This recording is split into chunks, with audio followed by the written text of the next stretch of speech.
Madam Clerk, are we ready? Good evening, ladies and gentlemen, and welcome to our June 26th, 6:30 session of the Watsonville City Council meeting. If you'll please, let's first of all have roll call, please. Madam Clerk, roll call. Yelisish, Present. Tappan Gomez, Present. Dutra, Here. Garcia, Hernandez, Present. Hurst. Here. Thank you very much. Let's proceed with our Pledge of Allegiance. Please join me.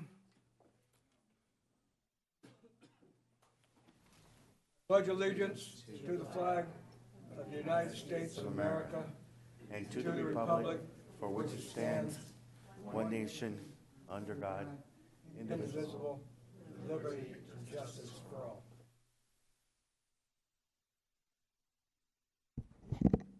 Again, welcome, and thank you for being here this evening.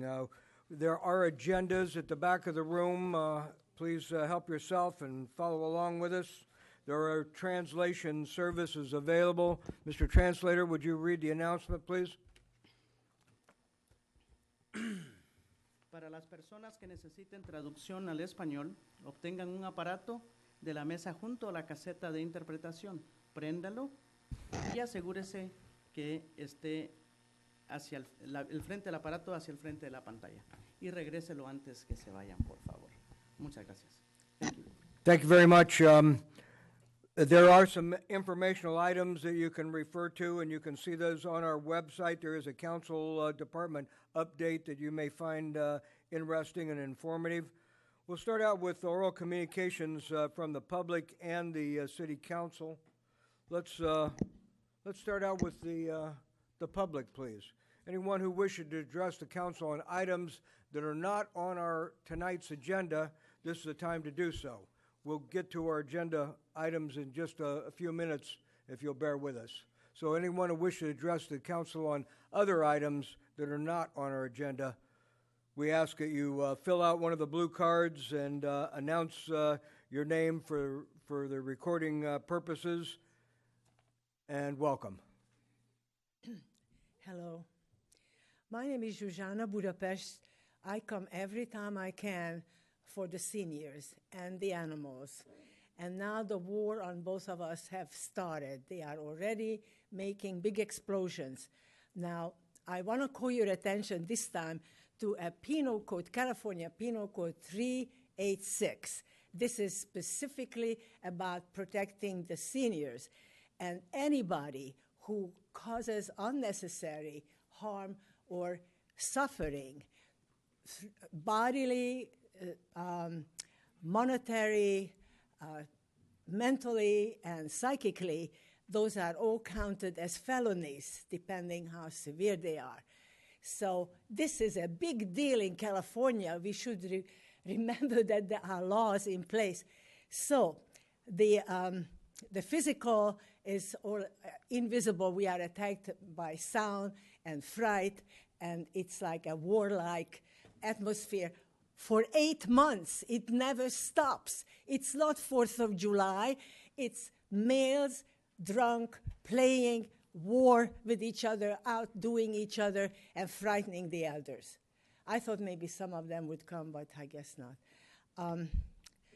The other problem that I have to point out, that the suffering is invisible. I mean, sound waves, explosions do have brain damage consequences, but they cannot be seen. It's not like somebody's beating somebody up. So that is very, very, very important, because at the end of life, we have to really treasure our brain power. So I like to see you do something. 15 years ago, this body allowed that there be selling of the fireworks and using it in our town, Watsonville. This was 15 years ago in 2003. 2003 was a very different world. What they have done now, they weaponized the nice, sane, and safe fireworks. They just empty out the powder in it and put in some dynamite powder, and then they let it go, and it sounds like bombs. The veterans suffer, I suffer, everybody who has PTSD suffers. It is not good to have so many of us suffer. These are grandmothers and grandfathers, and we need to be protected. There are good laws for it. Anyway, thank you. Well, thank you very much. And yes, we do hear these fireworks, and we do know the history on the Safe and Sane as well. Anyone else wishing to address the council at this time? Items not on our agenda. I would love to say, first of all, my name's Steve Trujillo, and I'm on the City Personnel Commission. I would love to say that the previous speaker was incorrect, but the truth is she is quite correct. I've already spoken to 6 seniors. I am a senior myself. I'm 65. I live on Bronte Avenue, Pajaro Village.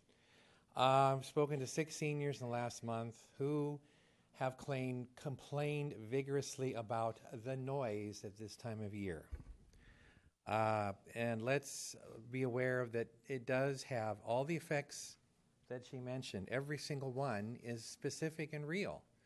We're talking about real people here. We're talking about older people, yes, I'm one of them. And while I accept the fact that fireworks are an American tradition, we also have to respect the rights of those who have eardrums that are still intact at our advanced age. Not to mention what it does to pets. I have to take my Jack Russell Terrier to bed and put her under a blanket and play the TV rather loud so that she doesn't hear the noise, because she cries and whimpers, her ears hurt her, and that's just one dog on Bronte Avenue. That doesn't mention all the other pets in this city. I would like to mention something that I spoke about with the city manager, who was nice enough to meet with me for 15 minutes, along with the city clerk, because I am a candidate for Nancy Bilicich's seat this November, and that is that maybe we need to consider a stricter definition of what safe and sane fireworks are, shorten the period of time when we sell them, and offer nonprofit agencies the opportunity to sell food at the 4th of July rather than something that is so hard on so many people in terms of their hearing, their sanity, and not to mention their pets. So I'm hoping the City Council will consider that, because it does affect us, and even though I'm in rather good health, we need to respect the rights of everyone, including the noise ordinance. Thank you. And thank you very much. We do have a lot of noise in town, a lot of unmuffled cars and motorcycles and all kinds of other things. We're going to get to the public comments here first, Mr. Hernandez, if we can. Anyone else wish to address the council on items that are not on our agenda? Seeing none, we'll move over to council. Would you step forward, please?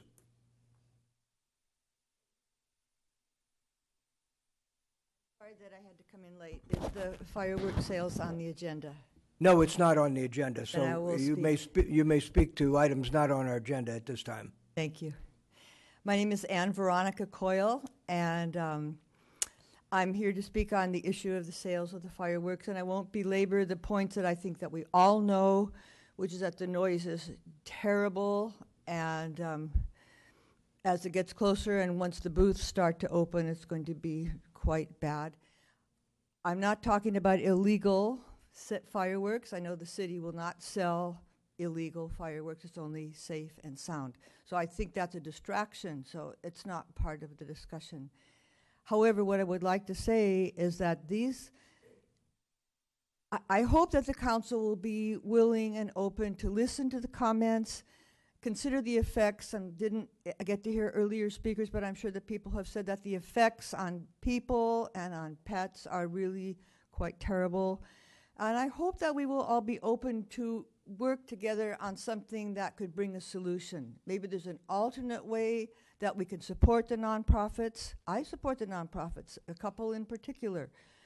But not just close off ourselves to a possibility, to be open, to say, let's kind of think about this.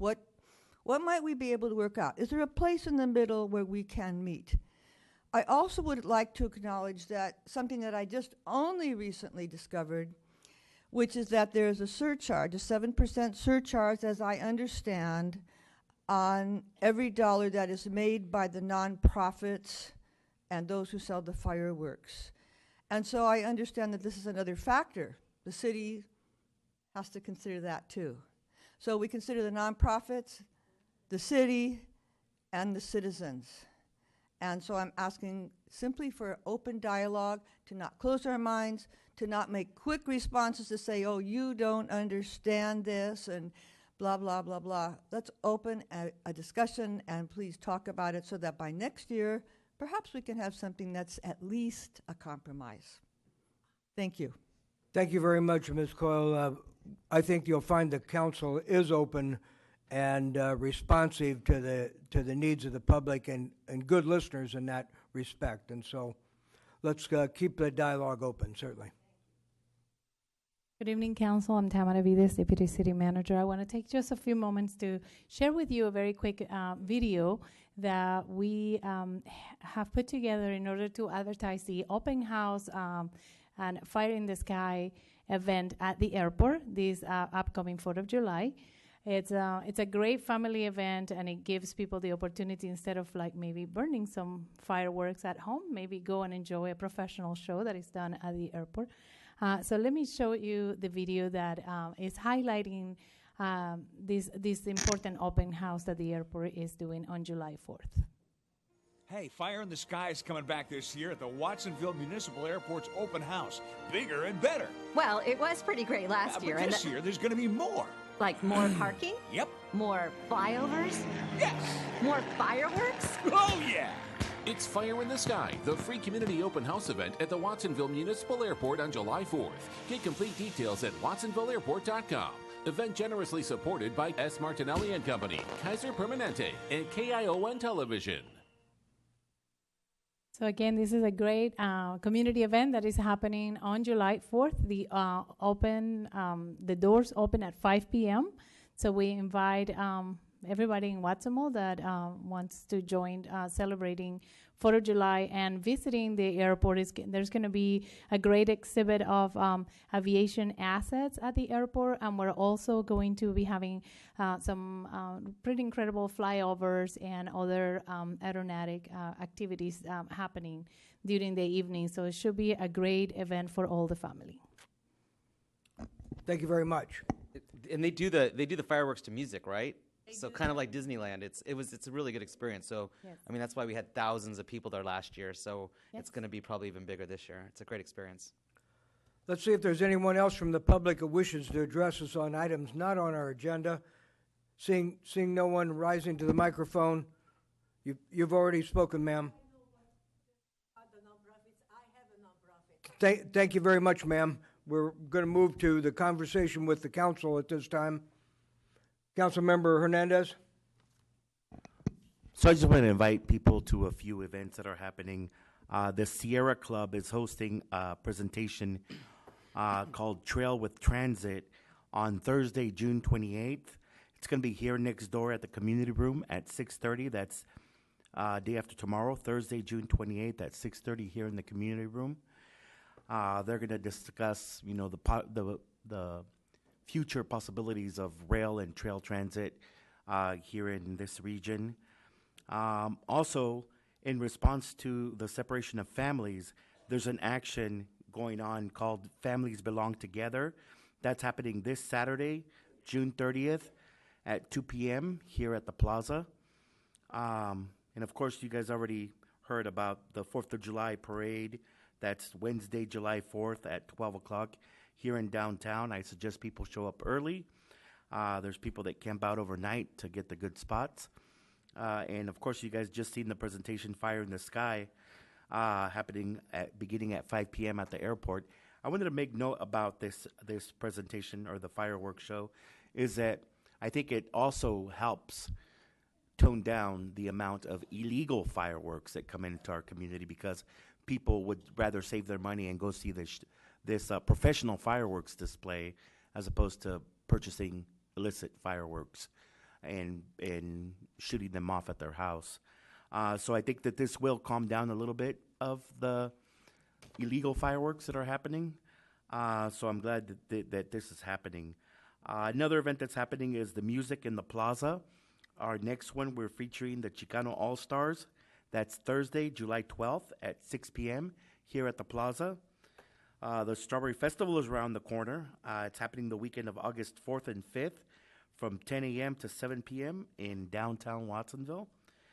And last but not least, and the reason I'm wearing this Hawaiian shirt today is in celebration with National Hawaiian Shirt Day, we're hosting a Hawaiian shirt dog walk. So if you got a dog and you got a Hawaiian shirt, or you got a Hawaiian shirt for your dog, come on down. It's going to be Saturday, August 18th at 10:30 a.m. We're hosting it here at the Romo Park in downtown. That's 335 Main Street. We're going to walk through downtown. Leashes and doggy bags are required. So get your Hawaiian shirts ready for National Hawaiian Shirt Day and bring your doggies along. That concludes my remarks. Sounds like fun. Councilmember Garcia. I will be speaking on two events. As a donor of the Cabrillo College Advancement Program that's known as CAP, I was invited to view their Student Summer Leadership Institute, which includes career planning. One of the careers was law enforcement, where we had a Watsonville Police Department specialist and 3 police cadets teach the students how to lift prints from different objects.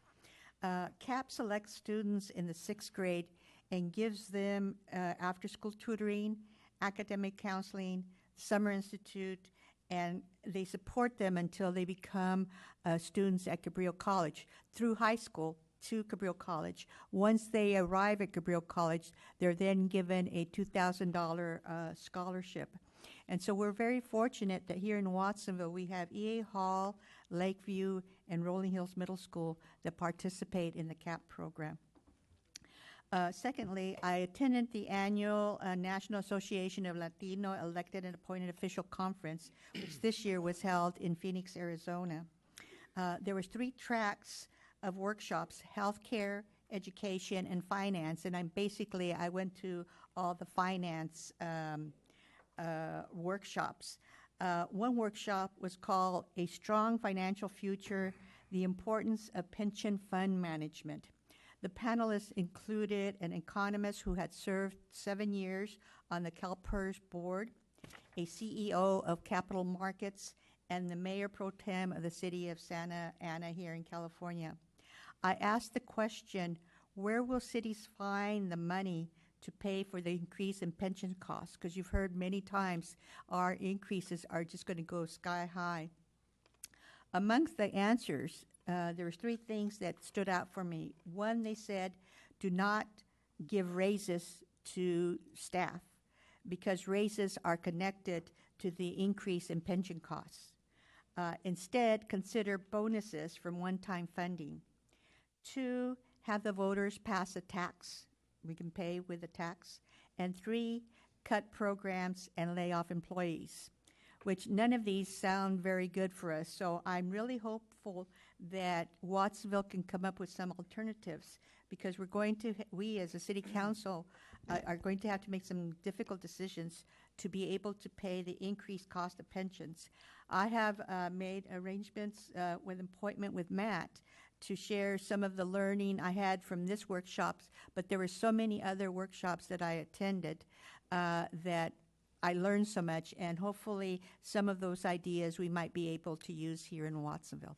And that concludes my report. Thank you very much. I'm certainly glad you could attend and bring that knowledge back and share it. Please share it with the council and the public as well. Councilmember Kaufman Gomez, please. Thank you, Mayor.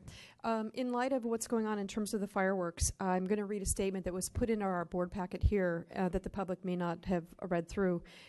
During the week leading up to the 4th of July, we'll be doubling our specific firework enforcement. We have historically deployed 2 officers who are only responsibility is for just the fireworks enforcement. But we are going to be doing a lot with the overtime.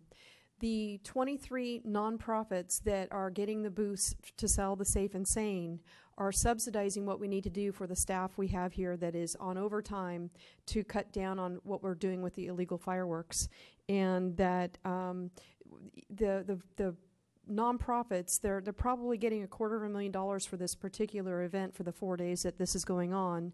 The other third is going to the enforcement in terms of our city, and then the other third is leaving with the vendors that are bringing in the materials that are being sold for the Safe and Sanes.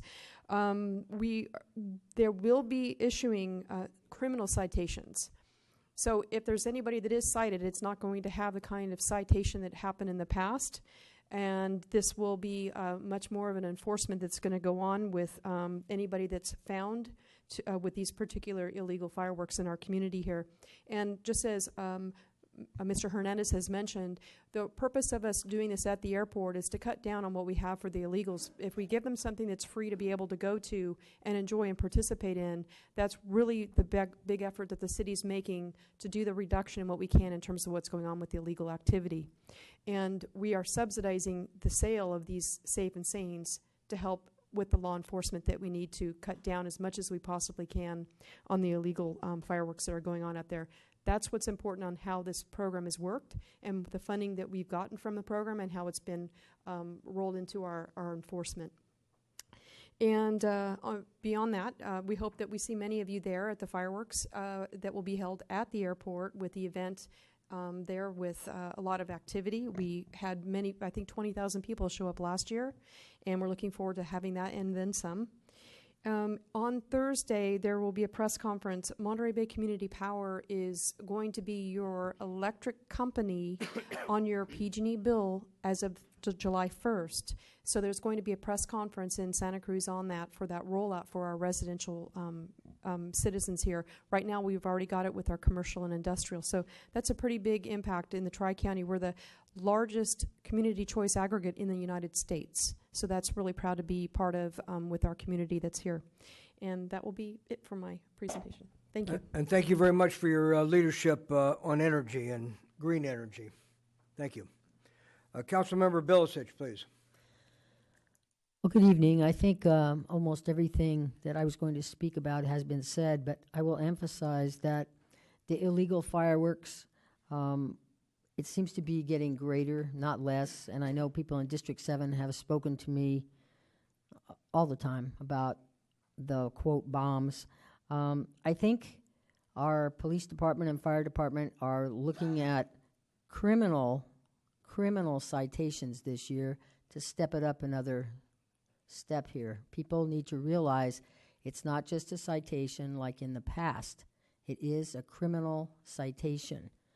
And hopefully that will be defined to the public in the very near couple of days here. And the other thing is nonprofits. We've always looked at nonprofits selling fireworks, and maybe as a council we can kind of figure out, are there other alternatives? So that concludes my remarks. Thank you. And thank you very much. And I hope the nonprofits are listening this evening too, and I hope they can help figure out any alternatives, or that we have more dialogue about the subject matter. You know, we did have a very big hearing a number of years ago, and it was pretty well settled at that point that Safe and Sane would be permitted, but it's never too late to go back and take a look at the other impacts. Councilmember Dutra, Vice Mayor. Thank you, Mayor. Good evening, everybody. Good evening, everybody at home watching us. Thank you for tuning in. I know that it's a good evening of TV for a lot of people. I just wanted to say this past couple of weeks have been quite busy. I went out there and supported our Chamber of Commerce at a couple of their events. We had a ribbon cutting at TotalCom over on Hangar Way, also at Concept Mortgage. I went to their mixer. So it's nice to support local businesses, and just, you know, make sure when you do buy local. That's how our city generates its tax money, and that's how we put on programs is for people being able to spend their money locally. So I just wanted to say thank you for having those events. I also wanted to bring up the point I went to the event for Relay for Life. Relay for Life is, it's cancer awareness. 1 in 3 people in our lifetime will get cancer.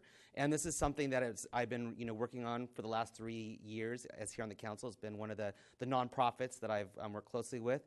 They're having the Relay for Life on July 14th. It's really an amazing experience, especially I always get this wrong, Illuminati, at the nighttime when they do all the Illuminatia.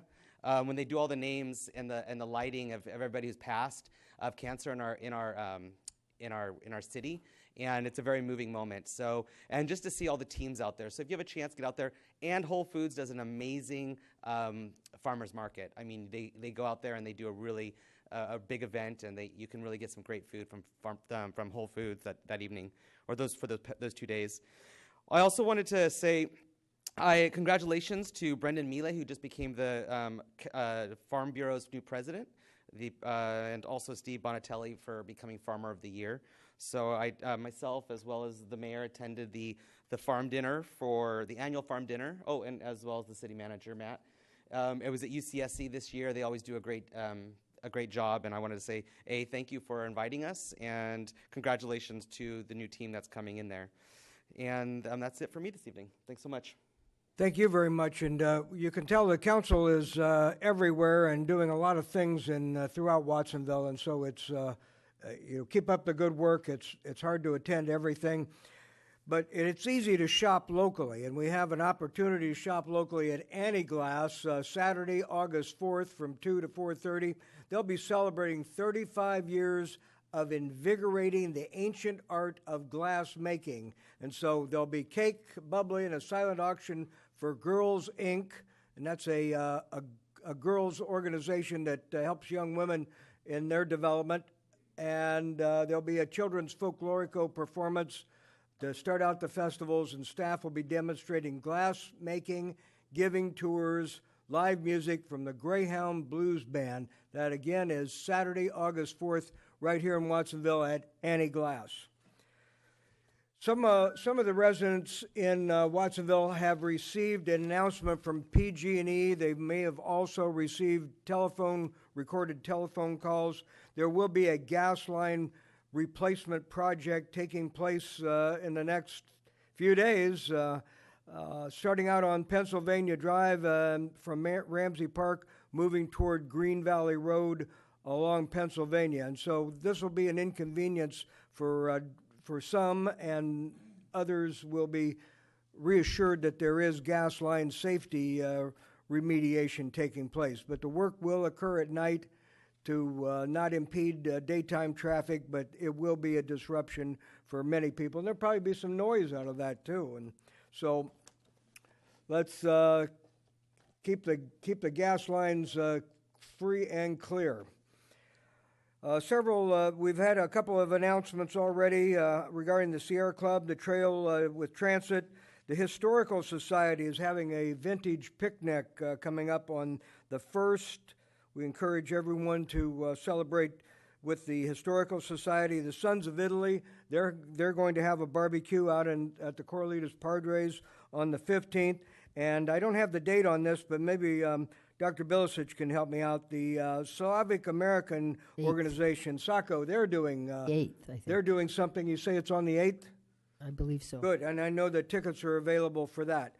And last but not least, the Birding Festival. The Birding Festival is coming back, but not until September 28th to 30th, so get that new pair of binoculars out.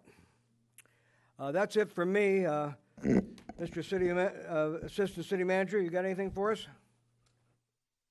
Nothing to add tonight. Thanks. I think we forgot to mention the one thing that's the biggest thing on the 4th of July is our parade. I don't think anyone announced that. Oh, was it? Okay. Well, let me take that opportunity then to highlight our Fire in the Sky Fireworks Festival, as well as the 4th of July, starting this year a little early, noon. So be prepared. If you come at 2, it'll be halfway over probably. We enjoy seeing everyone there. We've got oral communications from the public. Mr. Attorney, do you have anything to add? No, Mr. Mayor, no closed session tonight, so no report out and nothing to add. Thank you very much. I want to see if the Beautification Committee has met and has designated 3 winners this month for award presentations. Let me see if any of those folks are in the audience, and we'll present those awards. Sandra Knox at Vivian Drive. Is Sandra in the audience this evening? I know that Maria Harris of Maple Avenue was contacted, and she was unable to be here, but take a look at her place on Maple Avenue. And it's my understanding that Jose and Rosa Maria Ramirez, they were here earlier but called away and could not stay. And so they'll all be receiving their beautification awards. And let me say thank you to the Beautification Committee. They go around and take suggestions and ideas and make these awards possible. If anyone wants to receive one of these awards, fix up your place and give us a call, and we'll send the Beautification Committee by. Next on our agenda, this is item B under presentations and oral communications. We have the Mayor's Proclamation declaring July 2018 as Parks and Recreation Month in the City of Watsonville, urging all our citizens to join with us to show the appreciation of our Parks and Recreation staff and volunteers for their generous commitment and dedication to the community of Watsonville. I believe I'm supposed to come down there and present this at this time.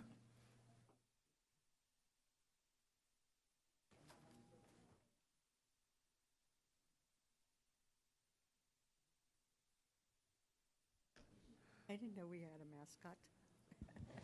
What is a banana? Is it? A dragon. No. What is it? Looking good, looking good.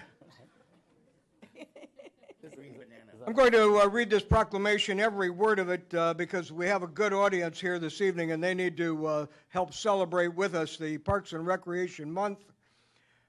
Programs are an integral part of our communities throughout the country and in the city of Watsonville. Parks and recreation are vitally important to establishing and maintaining the quality of life in our communities, ensuring the health of all citizens, contributing to the economic and environmental well-being of the community and the region.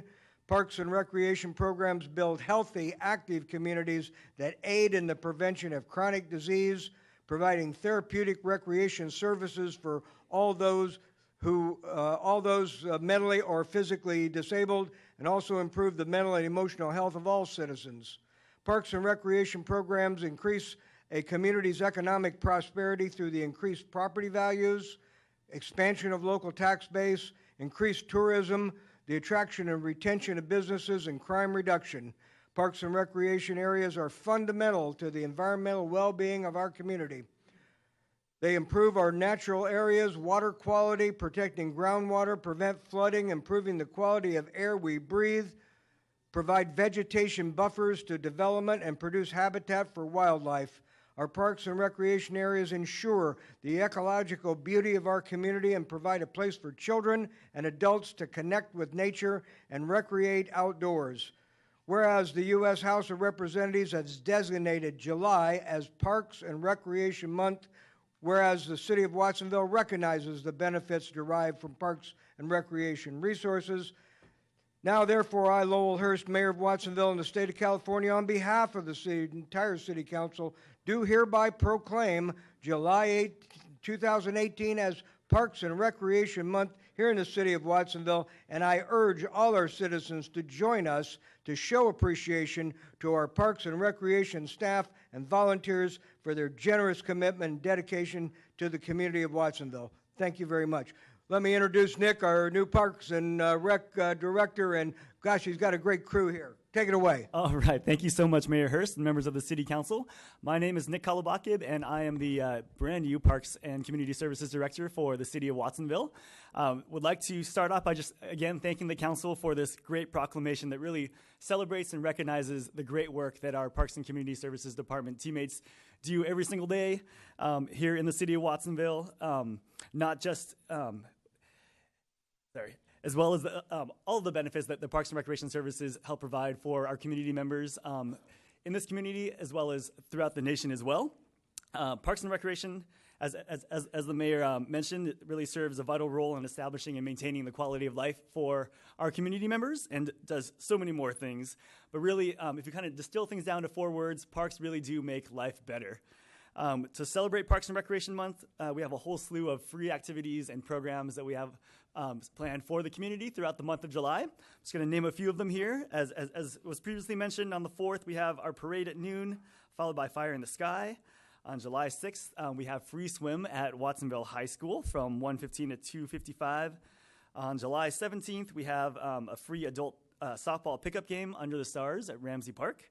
On July 31st, at the Vets Memorial Building, we have adult open gym basketball as well. And then every Friday throughout the month of July at Callahan Park, a half hour before sunset, we'll be showing a free movie open to the whole community. As was mentioned previously also, we have our Music in the Plaza series. July 12th again is the Chicano All-Stars, and on July 26th we have a Latin tropical and salsa band. And then we're going to end the month on July 28th with the Family Fun Day at Shoreline Middle School in Live Oak. This event is a partnership amongst all the different parks and recreation agencies throughout Santa Cruz County. So we're running this event in partnership with the City of Santa Cruz Parks and Recreation, along with the County Parks Department as well. There's going to be a free swim day at Simpkins, and we'll have a whole slew of fun activities available at Shoreline Middle School throughout the afternoon. So I'd really like to invite the whole community out to attend one or all of these different events to help us celebrate. You can find more information about all of our activities at watsonvillerec.com. Now it's my pleasure to introduce to you tonight some of our valued guests that are here. We have teammates along with youth from our youth center. Raise your hand if you're from the youth center. A whole bunch of folks. We have guests that are youth and parents or parent volunteers from our Contigo program over at Marinovich Park. Raise your hands. All of the parents that are in green shirts are some of our tireless volunteers that put in many hours every month to make that program happen and make it a great place, a great safe place for the neighborhood and for the kids there.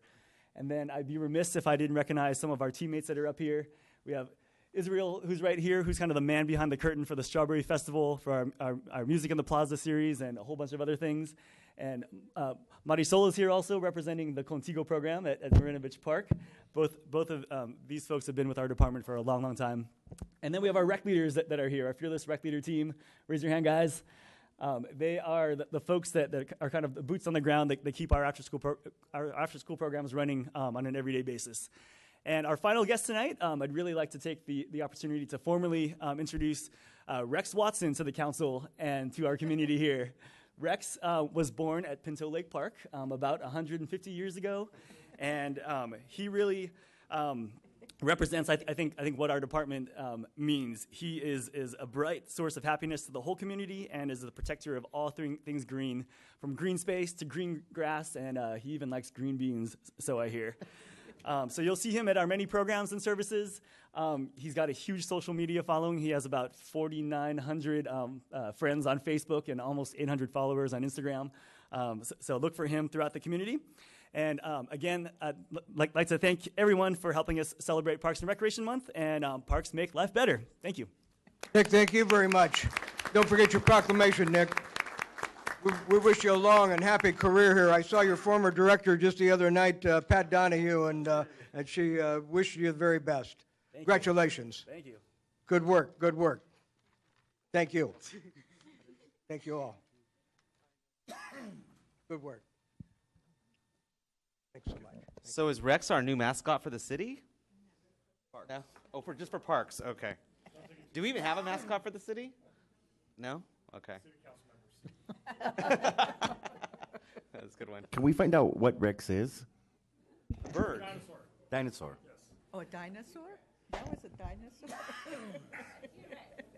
We all lost. Born at Pinto Lake. He has a dinosaur tail. I thought it was a green banana. I just want to say too, we should be so thankful to our parks and community services. They offer hundreds of programs for kids, and the community really takes advantage of it. As you heard, we put on movies in the summertime. There's music, so they do a lot for our community, and most of the stuff's free. So take advantage of it. There's a great program there, and one for everybody. I know my kids and my grandkids still enjoy Parks and Recreation. Great services. Let's move on to our consent agenda.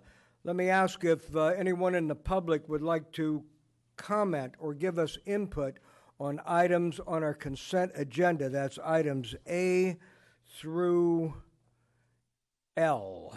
Items A through L on our consent agenda. This is the time for the public to speak up. Seeing no one rise to the microphone, let me turn this back to the council. Council, regarding the consent agenda, do you have any comments or wish to pull any of these items? Councilmember Kaufman Gomez. Yes, I'd like to pull C, and I have some questions on the award that maybe David, our chief of police, might want to tell us about that $500,000+ award that we have. I have some questions on that. Okay, item C will now become item 6.1. And would you like to go ahead and ask your question regarding? Sure. What we have here is a tobacco law enforcement grant program, and we've been awarded $567,880. But could you give me a good math here, because I'm seeing that PVPSA is a partner in this, and I'm still seeing that it doesn't all add up. So is it going to PD resources? What are we getting out of this in terms of us versus the PVPSA, and what we're going to do with the funds? Can you hear me? Yep. Tom Sims, Assistant Chief of Police.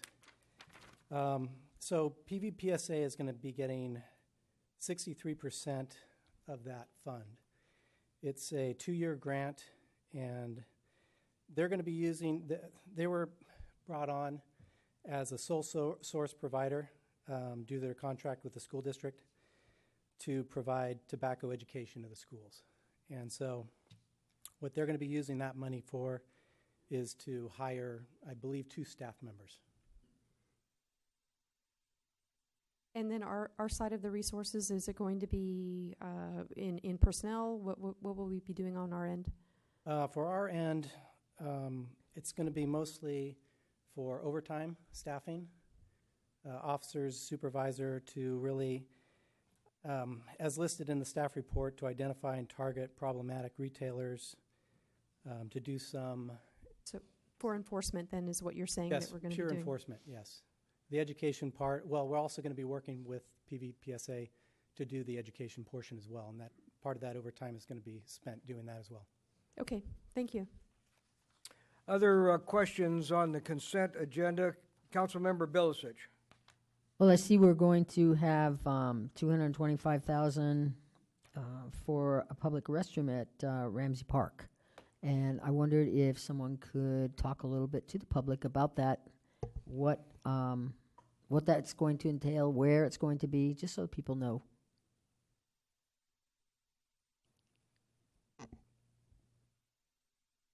Good evening again, members of the City Council and the public. My name is Nick Kalabakib. I'm the Parks and Community Services Director for the City of Watsonville. So last year, the city embarked on a process to renovate the restrooms on the Main Street side of Ramsey Park to upgrade them to current ADA standards and just renovate them and kind of bring them up to date. This project really is to look at the restrooms at the back half of the park, the restrooms that are located adjacent to Soccer Central and the softball field. So again, most of the project has to do with ADA upgrades. So looking at the grading into the restrooms as well as the stalls themselves to bring those up to current standards and make sure that they're nice and usable facilities for the public. I know that since we've had the renovation in the front, how's the graffiti? The graffiti has continued to be kind of hit and miss. We do have security cameras on the actual restrooms, as well as other ones that are near the restrooms that face them. So we have the ability to at least kind of go back and try to figure out who the culprits were. They definitely help with abating graffiti on the exterior of the building, but we have continued to see a large number of graffiti incidents inside the facility. That's really too bad, because we've spent all the money to try and enhance restroom facilities and make them nice. I wish there was a better way to have respect for the facilities. Yeah, I agree. We're continuing to look at other methods and ways that we can help ease that burden. Thank you. Thank you, Nick. Yes, I had to have inspected those restrooms at the Main Street. Well, my granddaughter plays soccer over there, and so it's an easy one for me to inspect. But the fixtures themselves are heavy duty, and it's well taken care of. It's so much of a big improvement than it was before, and so thank you. And we hope that the next round of renovations near Soccer Central will be equally as successful. Other council members, consent agenda, please. Council Member Hernandez. No, I'm just going to make motion to move consent agenda. I'll second. We have a motion to approve the consent agenda from Council Member Hernandez, a second from Garcia. Any discussion on the motion? I think we're making good progress here. Could we have roll call, please? Ulises? Yes. Kaufman Gomez? Yes. Dutra? Yes. Garcia? Yes. Hernandez? Yes. Hurst? Yes, and so approved. Thank you very much.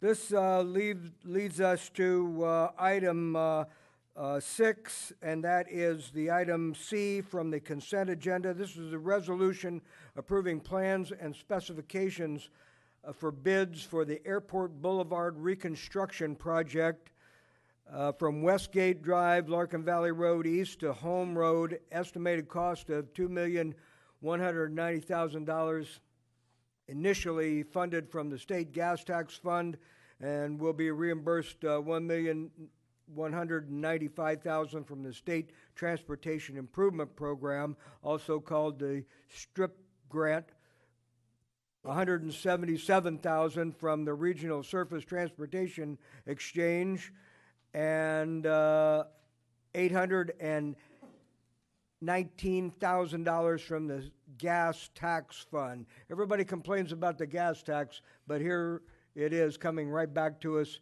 in road improvements.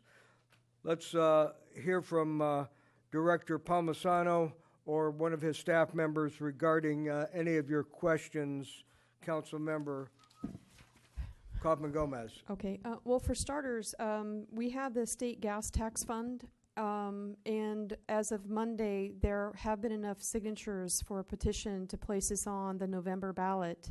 And I need to see what would happen with this particular project as a result of that ballot initiative if it were to pass for the repeal.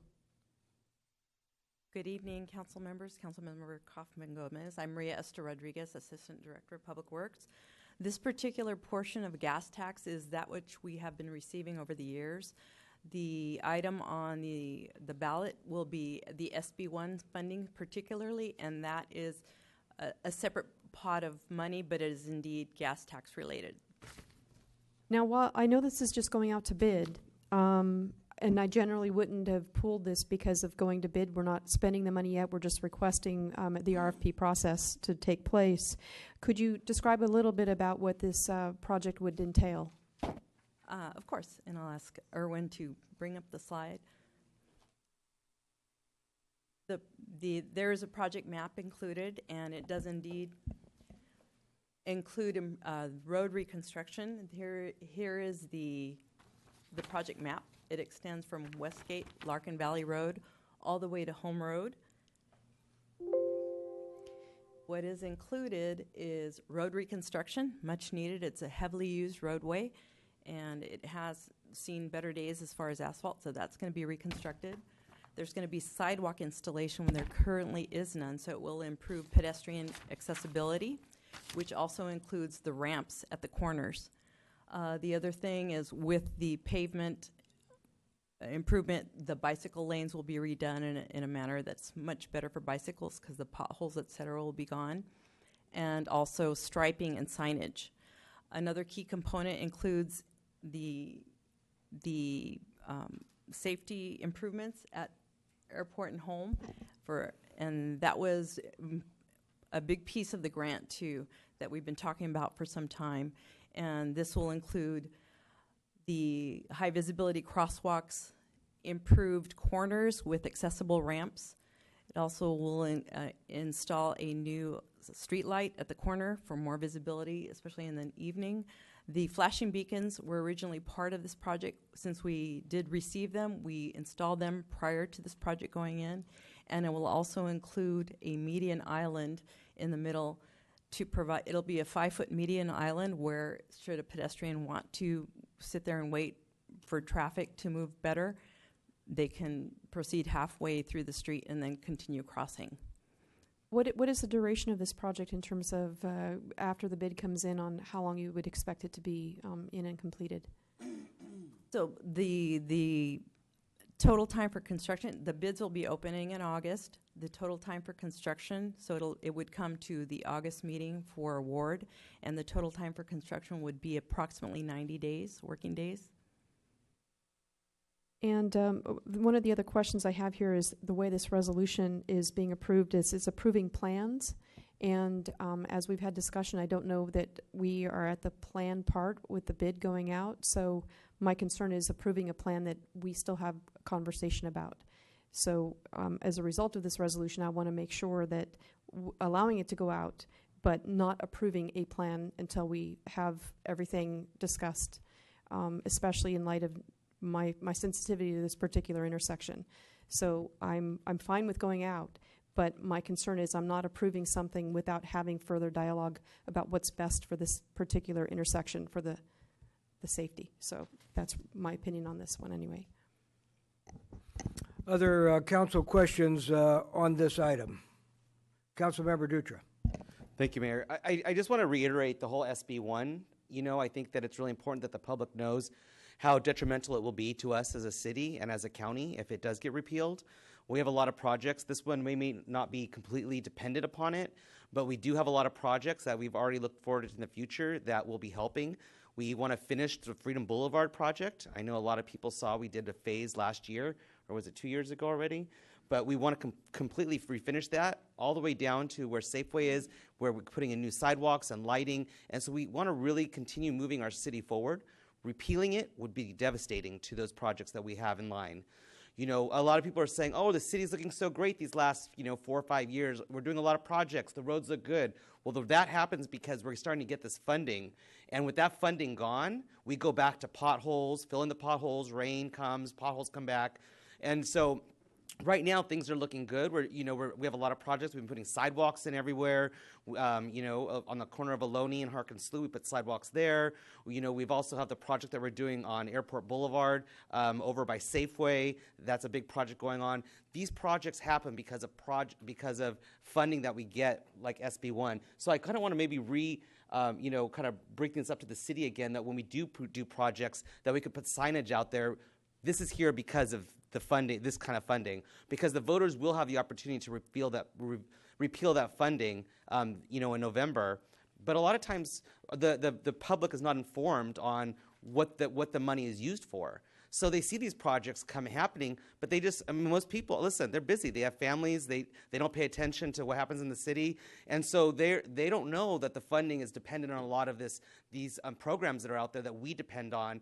And so when people come up and want to repeal them, then they don't know that they're doing it to themselves, that we're doing it to our community. So as we move forward, I think the new projects, we should be saying, this is here because of X, Y, and Z. And we really need to make sure that we continue with these projects, because as we know, this project we're looking at right here, this was a real big issue that we had, a very dangerous situation. And we're actually, we have the funding to fix it. So we don't want to lose this opportunity anymore. Right. And on that note, for gas tax, where this is coming from, we get annually a little over $1 million from gas tax annually. What SB1 has added is almost doubles that. So we'll be getting it about $800,000 to $900,000 annually, which, as you point out, is on the ballot. And should that go away, that effectively reduces what we can spend on these types of projects. So we would lose about almost $1 million a year? Oh, that's correct. Thank you. Other comments on this item? Councilmember Bilicich?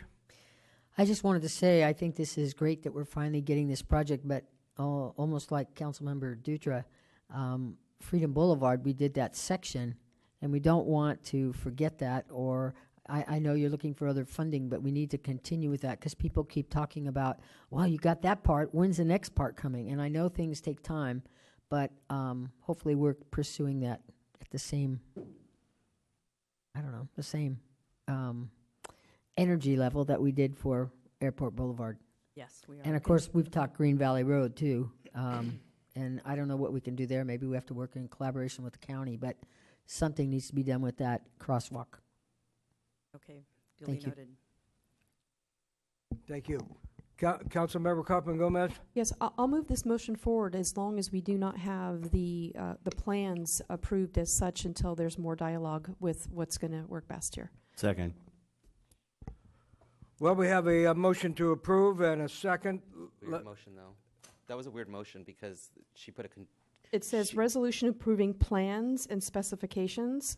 I'm not prepared to approve for plans until we have the dialogue. I am willing to approve this to go out to bid and have the conversation further with a discussion about.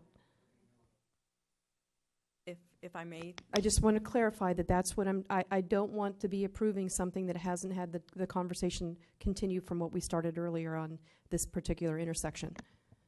And I just would note that our plans that go out, there are opportunities to amend plans as they go out through an addendum.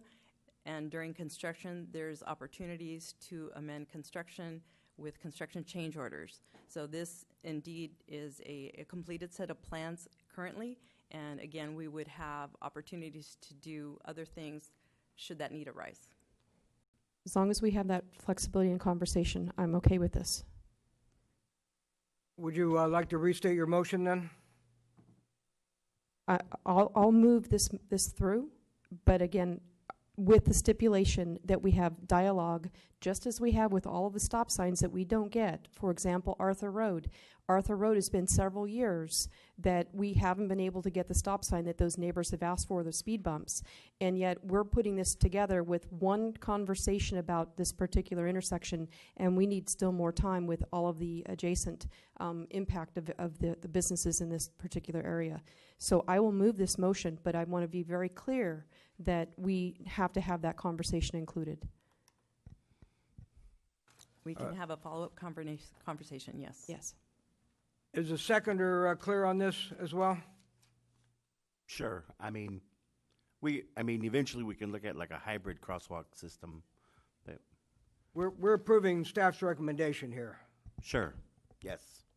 Let me just say that, I think we all are concerned about traffic issues everywhere, but I have to admit that I'm just a driver and not a traffic engineer, and so I don't always know what the engineers think or how they think or what should be done and for what reason should be done. And so I think we have to trust staff on this, and I'm sure the staff will be coming back to us with details that might concern us, and we'll be taking public input along the line as well. But I think it's important that we move forward with this.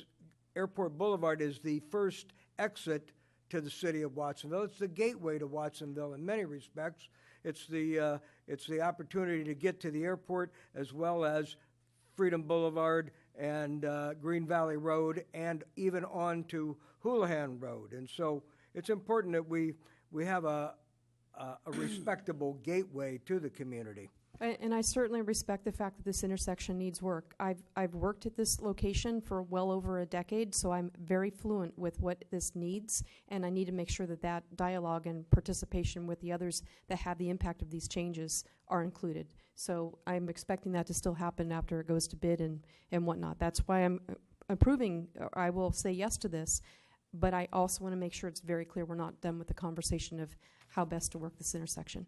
And I think the conversation's been continuing because were the flashing beacons originally in this plan, or was this something added that we did most recent, right? The flashing beacons were indeed part of this project, but again, since we had acquired them, we were able to install them ahead of the project. So we're working outside of the scope of doing the project all at once. So there is the conversation already happening.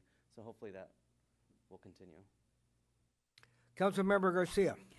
This is a question, and of course my memory doesn't work as well as it used to, but I vaguely remember perhaps 4 or 5 years ago there was some funding to improve Airport Boulevard that occurred, and the funding I don't know if all or part of the funding came from the county. And so my question is the county involved in any way? Not in this particular project. This is all within city limits. So this is funding we received from the state and our local funds. I think she's meaning the RTC when we went on Safeway by Safeway, the one we're doing now. That was some funding did come from the RTC for that. Correct. We did get funding through the RTC, but it is indeed state and federal funding. Right. I think that's maybe what you're thinking. Well, this was about 5 years ago. Oh. Airport Boulevard continues to get discussion all the time, and there's always a continuous need for improvements. This is item 6.1 on our agenda, the former item C. We have a motion on the floor. We have a second. We've had discussion. Are we ready for roll call? Yes, sir. Roll call, please. Villasich, Yes. Kaufman Gomez, Yes. Dutra, Yes. Garcia, Fernandez, Yes. Hurst. Yes, and so approved. Thank you very much. Now, this brings us to our next item. This is public hearings and ordinances and appeals. You know, we're not going to have a final conclusion on this this evening. We're going to take public input. We're going to hear the staff report, but this will be coming back to us on the 28th is my recollection. So I know that there's people here that wish to address us this evening, and we're responding to their desire and needs. And so let me say thank you for coming to discuss this important project in front of the council. Based on community input and to allow time for staff and the applicant to address community concerns, the public hearing will be continued to August 28th, and the council will not take any final action on the project this evening. However, we will open the public hearing to allow for additional public input from the community and have a presentation on the project from staff. Council question and discussion will be continued to the August 28th meeting to allow time for staff to address the concerns brought up this evening and to bring back any proposed changes. Before we begin, we always value community input. I know we have a lot of passionate opinions in the room. As we work through this discussion, please be respectful to everyone here. Let's keep it civil and let's focus on the greater good and the greater issues and not stake out too much turf or territory, because this will be coming back and we'll have more time for input. So I'll open it up to the presentation to start with, and then we'll have community input. So can we have the report, please? Good evening, Mayor, council members, and members of the public. I'm Justin Meek, Principal Planner, and I'll give you a staff report, which I know I'll be giving a second time when we return in August. But I want to give an opportunity for everyone, the council and public combined, to have a better understanding of what this project entails. This is just a brief overview of the topics that I'll be addressing, going into the process of what a project approval entails, highlighting the location and what the proposed project is, the general plan and zone changes that would be required as part of the project approval, along with a plan development overlay district to allow clustering of the site away from Watsonville Slough and a compact development pattern. Then touch on the modifications to the city standards as part of the PD overlay district, and otherwise how the project conforms with the city's not only development standards, but also design guidelines. Lastly, I'll provide a brief overview of the project as it relates to environmental analysis per the California Environmental Quality Act and the required findings that the council would have to make as part of a conditional approval. In terms of the process, first and foremost, the City Council reviews a project as required by the California Environmental Impact Report.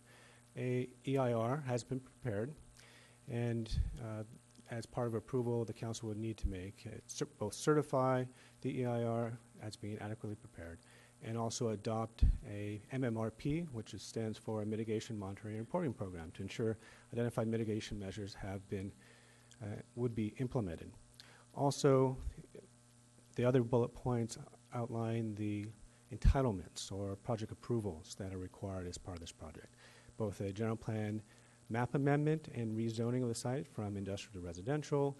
As I previously mentioned, the adoption of an overlay district, a major subdivision for a tentative map involving 150 units, and of course a special use permit, which is required with any PD, along with a design review permit and specific development plan for this particular project. As many of you are aware, this particular site has been a automotive junkyard since the 1960s. It's seen everything from dismantling and crushing, disposal and burning of vehicles, storage of waste fluids, and as you can see in the photographs, it has a high level of contamination. This shows an aerial photograph of the site as of 2016, showing the extent of the debris and wrecked cars across the site, much of which was removed in 2017 as part of an initial cleanup effort to remove at least a lot of the superficial debris at the site, including structures. The proposed project involves the cleanup of the site as well as the subdivision of it into 150 lots and corresponding single-family and townhomes. In total, there would be 23 single-family homes, 40 duplex-style townhouses, 87 row-style townhouses. And when you look at the proposed number of units within the developable portion of the site, which does not include roadways and riparian areas, it results in an overall density of 17.5 units per acre. As with any development, there will be roads, parking, common open space areas, the required utilities, facilities to handle stormwater, and in this case also an extension of the nature trail around the site, which is reflected here in the site plan. In the northern and western portion of the site is where the single-family homes would be located. Along the southern boundary is the proposed duplexes, and across the street is the duplex-style townhomes. And then in between would be the proposed row-style townhomes, each on their own separate individual lots. Access to the trails is here, and then which would connect to the trail extension around the Sunshine Gardens project, and then around to the project site here, where there's parking and as well as ADA stalls. There's also parking along the streets, except for B. B Street is considered an alley access that would be providing access to the garages in the row-style units. This is just a breakdown showing the number of units. As you can see, most of them are 2 or 3 stories in height and have 2 or 3 bedrooms. They range in height from approximately 22 feet to 32 feet, and that's measured from the average point of the roof.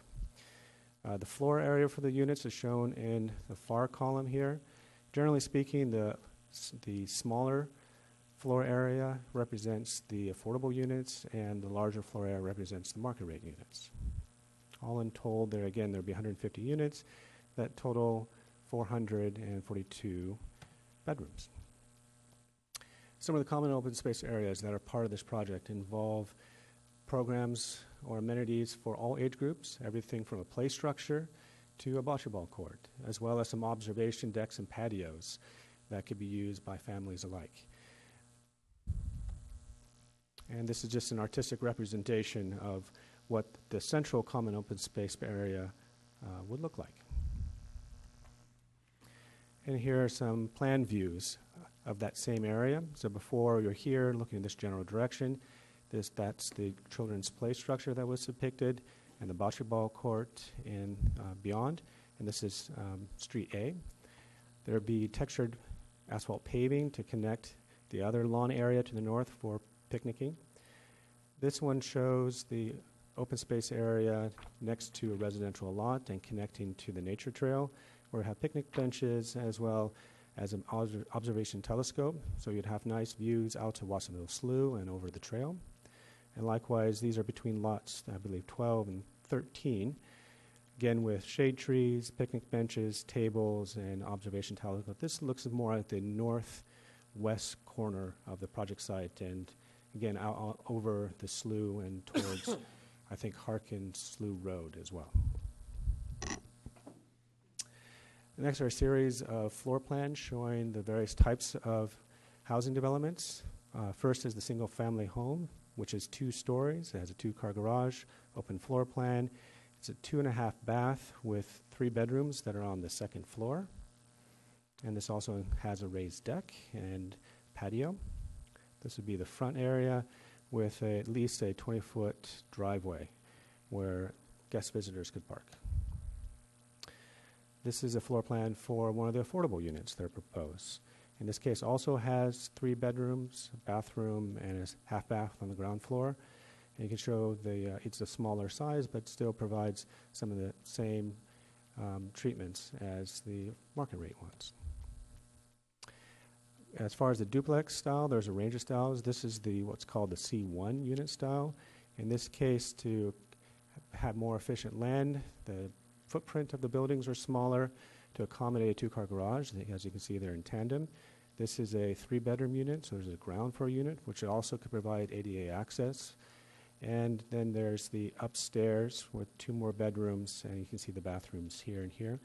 This has a private deck that's at least 96 square feet in size, which of course meets the city's required private open space areas. And this is an example of one of the duplex size affordable units. Again, it's a little bit smaller in size, still have the tenant parking. In this case, you have storage room in the garage for everything from storage units to laundry facilities. Again, you have an open floor plan for the kitchen and dining room, half bath, and then full bathroom on the 3rd floor. And in this case, you have a private deck area. This is one of the row styles. This is Unit E style. Again, with the duplex and row style townhomes, they all have 2-car garages, and in all cases, they're, again, to economize on and to use land more efficiency, they're all in tandem. And I'll touch on CC&Rs that would be relevant to, I'm sure the council would like to hear about this later, so this is a preview. This is, again, 2.5 bath. We have a bathroom here, and there's, in this case, the private deck or private patio area is on the 3rd floor. Again, one of the affordable units, again, is a little bit smaller in size, but has a similar look and feel as with the market rate ones. To give you a better sense of what these housing units would look like, here's a series of elevations and perspectives. This is for one of the single-family homes, showing, it's a little bit hard to see, but it's a little bit easier in the packet, a breakup of the massing of the homes, both with the type of materials such as cement plaster and siding, banding, the dormer windows, which are a little bit easier to see in the perspective drawings to create an interesting type of housing product. This is an example of one of the affordable units in the single-family lots. This is the J unit. And these are some of the duplex-style townhomes. As you can see, there's the same treatment of articulation and fenestrations and other architectural elements for all sides of the building. And lastly, some of the proposed row styles. As you can see, there's a mixture of different unit types. In this example, there's units F, I, E, and G mixed into this, which allows for the popping in and out of the wall surfaces, changing the roof lines, providing decks in different elevations and different sides to help create some interest. Many of these also have covered patios or doorways. This is hard to see at this scale, but it's just showing the overall landscaping plan for the site.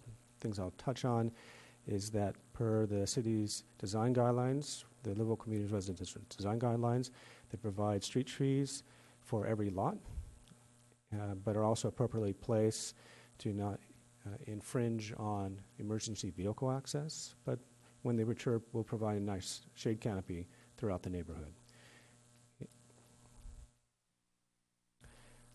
And the purpose of here is just to highlight that next to the trail, there's going to be a series of retaining walls that will be appropriately landscaped and softened with trees and other drought-tolerant vegetation, and as well as plantings that are appropriate next to the slough and nature trail.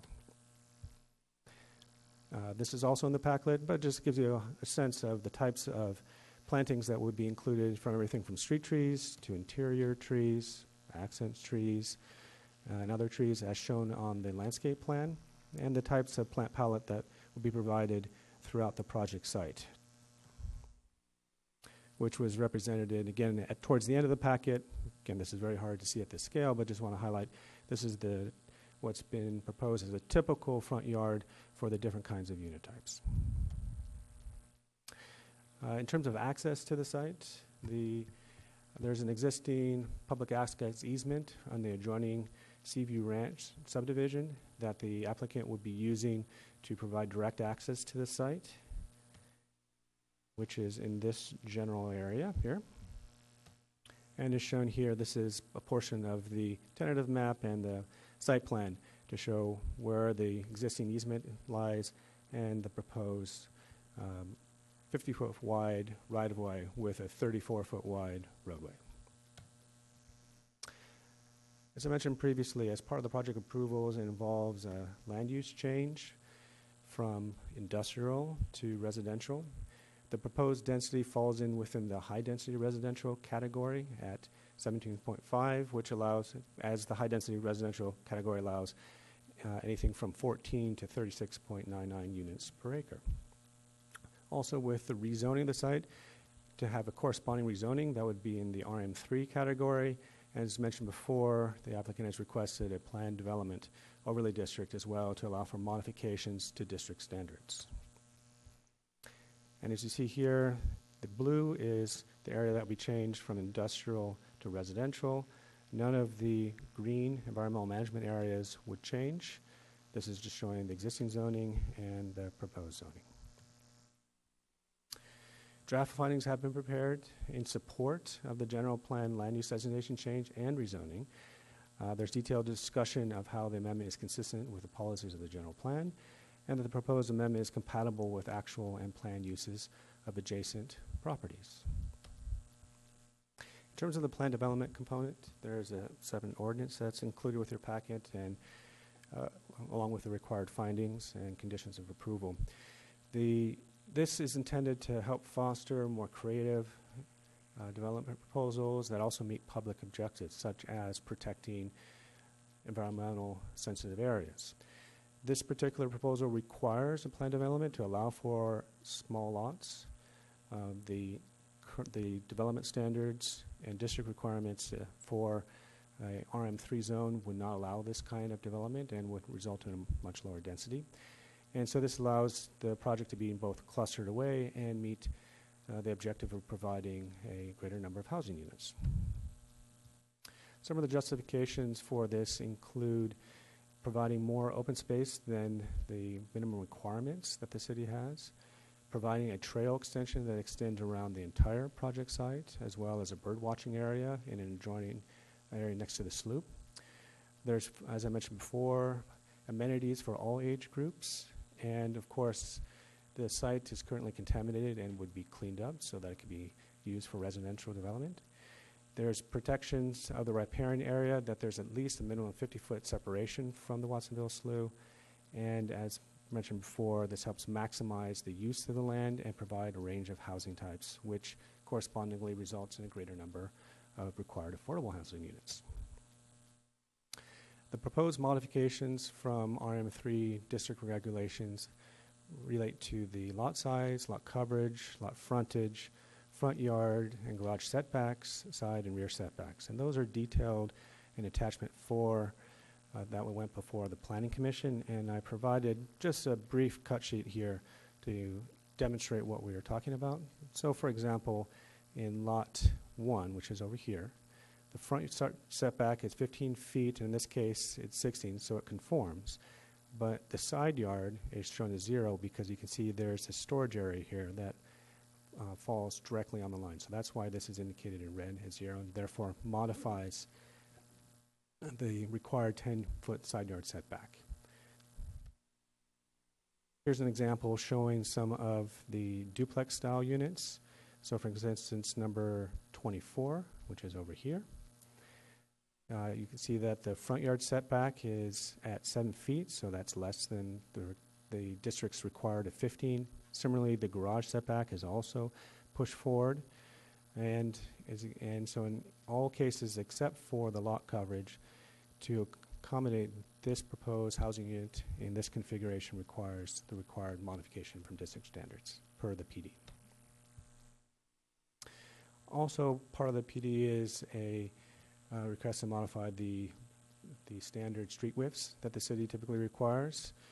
The access road would still meet city standards within a 50-foot right-of-way with a 34-foot wide street, but the internal roads, the loop roads and alley streets, would be narrower at 24 and 26 feet. All the roads would be private and privately maintained. There's proposed on-street parking, and the distinction between the on and off-street parking is whether or not they're parallel, which is considered on-street, or off-street, shown as perpendicular. So this is considered off-street. As I mentioned before, this conforms to a number of requirements, including the minimum net land area that the city has for residential development per the RM3 district zone. The number of parking spaces also exceeds the minimum requirement.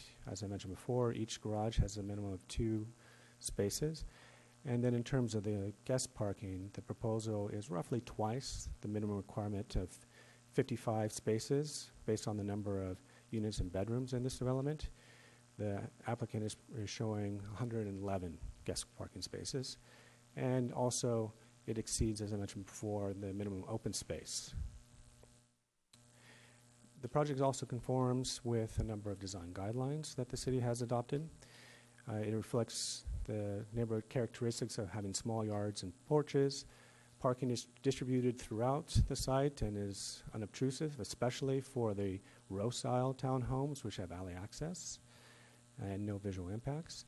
The facades utilize the same forms and details and are consistent on all sides of the buildings, which are well composed and articulated, and helped the massing of it, that is to say, is helped broken up by everything from windows to balconies and the building offsets.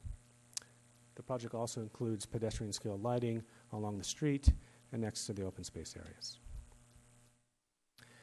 The developer has elected to not provide public parkland as part of it, but instead to pay an in lieu fee for the city to utilize to, as it sees fit, for providing park facilities in nearby neighborhoods. There is a tree removal component of this project. As part of the EIR, there's enhancements to the riparian area that's required. For instance, the tall eucalyptus trees detract from the habitat of the riparian area, and so those would be removed, and in their place would be willow plantings to help create a more appropriate riparian habitat for the creatures that live in that area. Like with any project, there are post-construction stormwater management requirements. The development includes 2 rain gardens that in between the major development and the slough itself to detain and treat and capture stormwater runoff before it discharges into the slough itself. There's also some low-lying catchment areas, particularly at other ends of the row-style units, to help reduce the amount of impervious surfaces. And to help further reduce the amount of impervious surfaces, they're proposing to provide permeable pavers in the guest parking areas on street. And this just shows you screen capture of the large rain garden, which is a bioretention basin.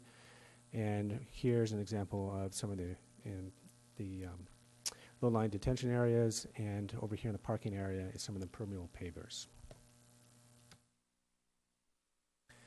This project has been reviewed per CEQA. An environmental impact report was prepared. It did not identify any significant and unavoidable impacts. There were some potential impacts to biological resources, cultural and tribal resources, geology and soils, hydrology and water quality, noise, and traffic. These were potentially found to be significant, but mitigable to less than significant levels. This went out for public review, the public review period, I should say, started in February 15th and closed on March 31st. Here's a list of the commenters on the project. As you can see, there's a number of agencies that commented, and there was one local member of the community that commented, Bob Culberson from Wetland Watch. Based on the comments, there was only some minor changes to the area that was required, and but I want to touch on traffic just a little bit because I know there's a lot of concern that's been raised about traffic and the effect it will have on the neighborhoods and adjoining roads. So let me just take a brief moment to walk you through what that entails. There was a total of 11 intersections that were studied as part of this project.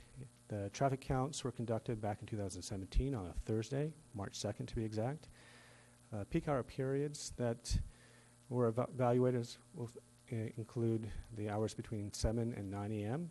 and 4 and 6 p.m. in the evening. The trips that were generated are estimated to be generated as part of this project in the AM time is roughly 82, and in the PM time would be 103. I just want to highlight that for whenever an analysis is done, it's related to the city's standards for traffic. In Watsonville's case, they set a level of service standards of A through F, and if you exceed a certain threshold, that is considered a significant impact. These just show you the range of delays that are considered light to extreme. This shows all the study intersections, and the one I'm highlighting is the intersection of Ohlone and Loma Vista, which I'll zoom in to make it a little bit more legible. The way to read this is Ohlone and this is Loma Vista. These arrows represent the movements of traffic. The first number represents morning traffic in the PM, and the second number in the parentheses represent evening traffic, or the PM peak hour period.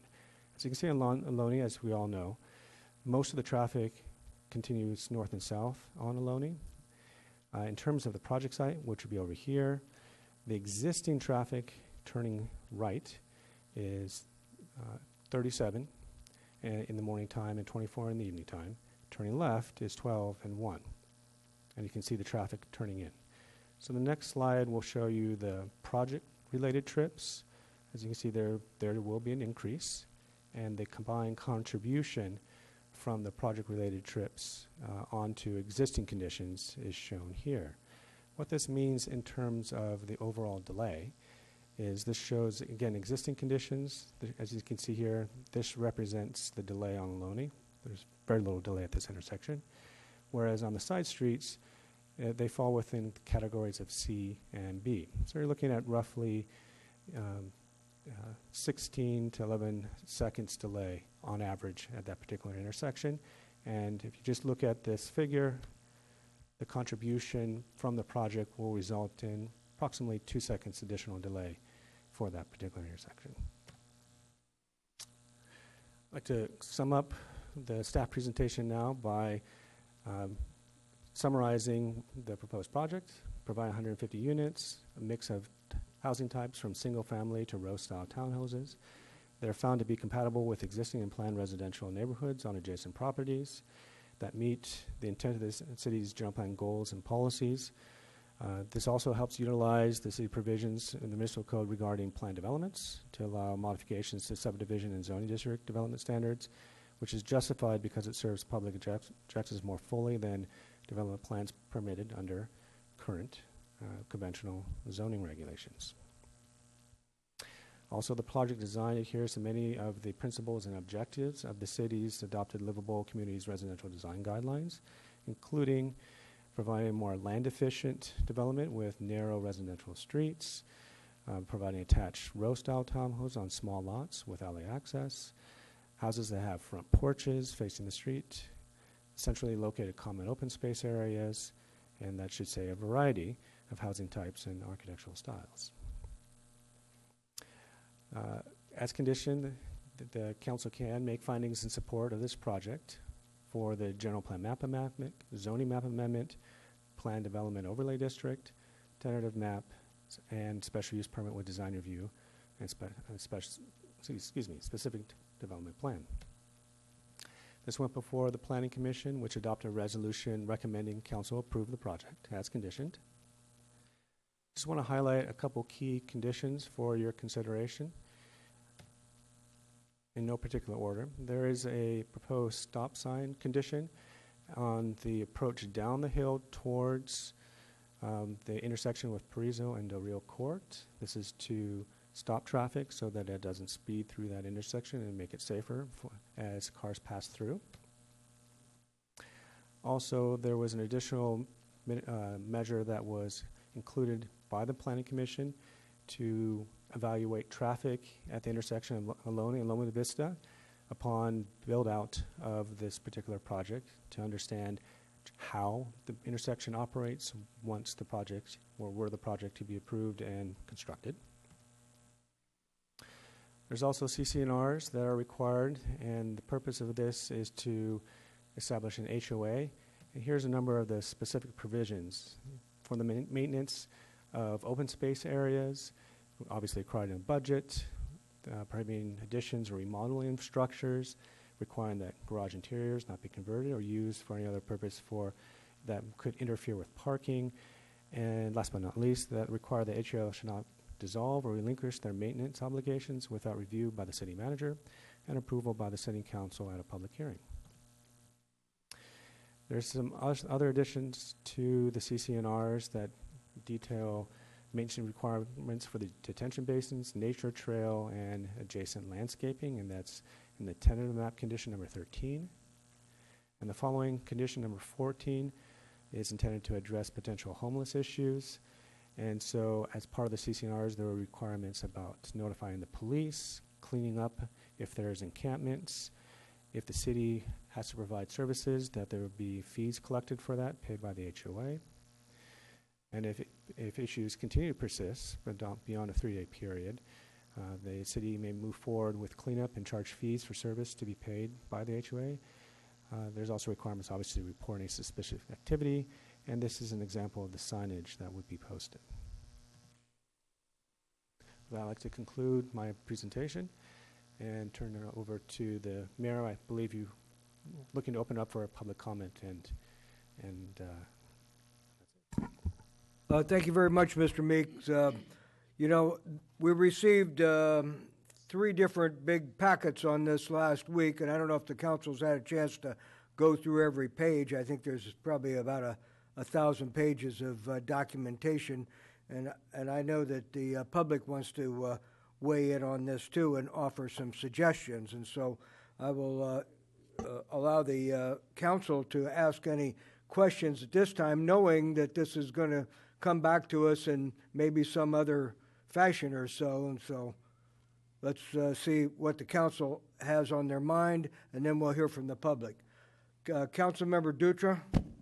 Thank you, Mayor. I just have a few questions. One is, when the owners purchased the properties at this location, was there ever a disclosure made to them that this was owned by the city and would be a road one day? Let's let staff answer that question, please.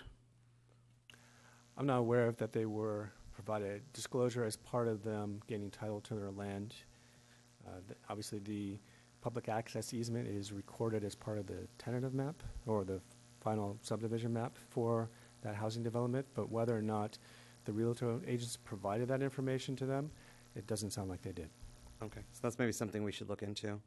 And then, if this project fails, what prevents this from someone like MidPen coming in and putting 200 units of low-income housing back there, since the property is contaminated, from what I understand? Could that happen? Any residential development would require cleanup efforts. So if it's not cleaned up by this particular developer, MidPen would have to be able to afford cleaning up the site to the point that it can be habitable. Okay. And then also, would this prevent, if this does go vacant, I do remember we did have to move quite a few people that were living in the cars back there out. Could this turn into a tent city? Why, I don't have a crystal ball, but certainly any place that is not used or inhabited presents an opportunity for people to squat or to utilize it. Yes. So it could be a big squatting ground. And then it says it's going to take 4 to 6 years to complete the project. Did that timeline start already, or when would that timeline start? So just to clarify, the conditional approval of tentative map is a 2-year period. The developer has indicated that they wish to enter in a development agreement because they think it will take longer than 2 years to file all the final maps and to start development. So they're looking anywhere from 3 to 6 years, or some of the time frames that has been tentatively discussed, but that would come at a later date. A development agreement would have come back to council for your consideration. And I just have 2 more questions. Can you please explain to me? It says that there's a play structure. Can you just kind of maybe explain to me what that means? It's a play structure for little kids, like a tot lot. So something, a jungle gym slide, something for little kids to be able to play on. So I live back there. I'm the only council member that lives behind Target. And in Seaview Ranch, we have a very small area that has grass and a play gym. Is it going to be similar to that, the one in Seaview Ranch? Or do you not know what that looks like? I don't know what that looks like, but I would assume that would be very similar. Well, maybe someone can go take a look at it and just kind of let me know if that's what it's going to look like. It's off of Quinta Vista. So if is that what it's going to look like? Because it's smaller. It's not like big that's like on Lighthouse.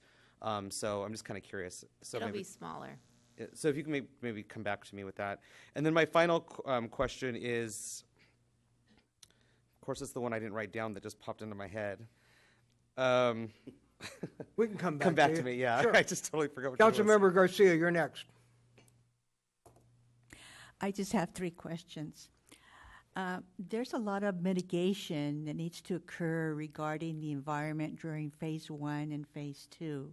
When the report states that the impact would be less than significant, who has made that determination? Well, it's the City Council that certifies an EIR. The EIR is prepared by environmental consultants that have been contracted by the city, that's been reviewed by staff, and also then reviewed by responsible agencies, such as U.S. Fish and Wildlife and Caltrans. And their comments that they provided were fairly minor in scope and didn't challenge the veracity of the EIR. So this all gives credence that this was done appropriately, but ultimately the City Council is the lead agency and has to certify that it was done adequately per CEQA. But the language that it's used, it's less than significant. Correct. And that's what so it sounds like it's a consultant, it's agencies, and it's staff together that make this determination less than significant? Well, less than significant depends on the category. So, for example, in a traffic context, a significant impact would be, let's say you had a roadway that was operating at LOS D and it changed to LOS E. That would be considered a significant impact, and the developer would have to pay or implement a mitigation measure to address that impact and mitigate it to a less than significant level. In terms of, say, biological resources, if there was potential take of habitat, there would be mitigation, oftentimes in the form of a one-to-one replacement of habitat and things of that nature. So it depends on the category what the mitigation would be to bring it to what is considered a less than significant level. From what I remembered, in Habitat, they talked about the red leg frog and turtles and birds and, all these different, and it said less than significant. And so I was trying to understand who made that determination. So there was a biological resource study that was prepared, and that was initially prepared by the project applicant's biologist and peer reviewed by the environmental consultant that prepared the EIR. Okay. My next question is, my planning commissioner stated that housing is needed, and that's why she voted yes for the development. What is needed in Watsonville is affordable housing. And so based on our inclusionary ordinance at 20%, there's going to be 30 units that are going to be affordable. Is that correct? Correct. Okay. And so my question is, how many in each of these 3 different types of units will be affordable? Well, let me bring up this site plan, and that will show you the distribution of where they're located. So it's way back here. I should have highlighted this when I was showing this. We're almost there. Here we go. So there's a mix of affordable units by all housing type.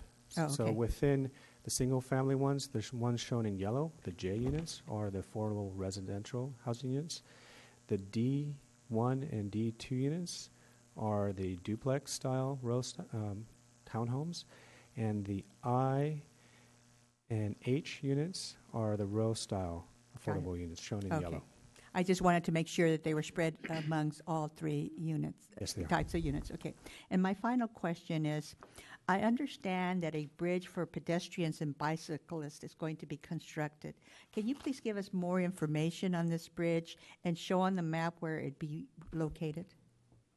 Let's see if we can bring in the aerial photograph. So this right here, that's the alignment of the sewer line that crosses over the slough.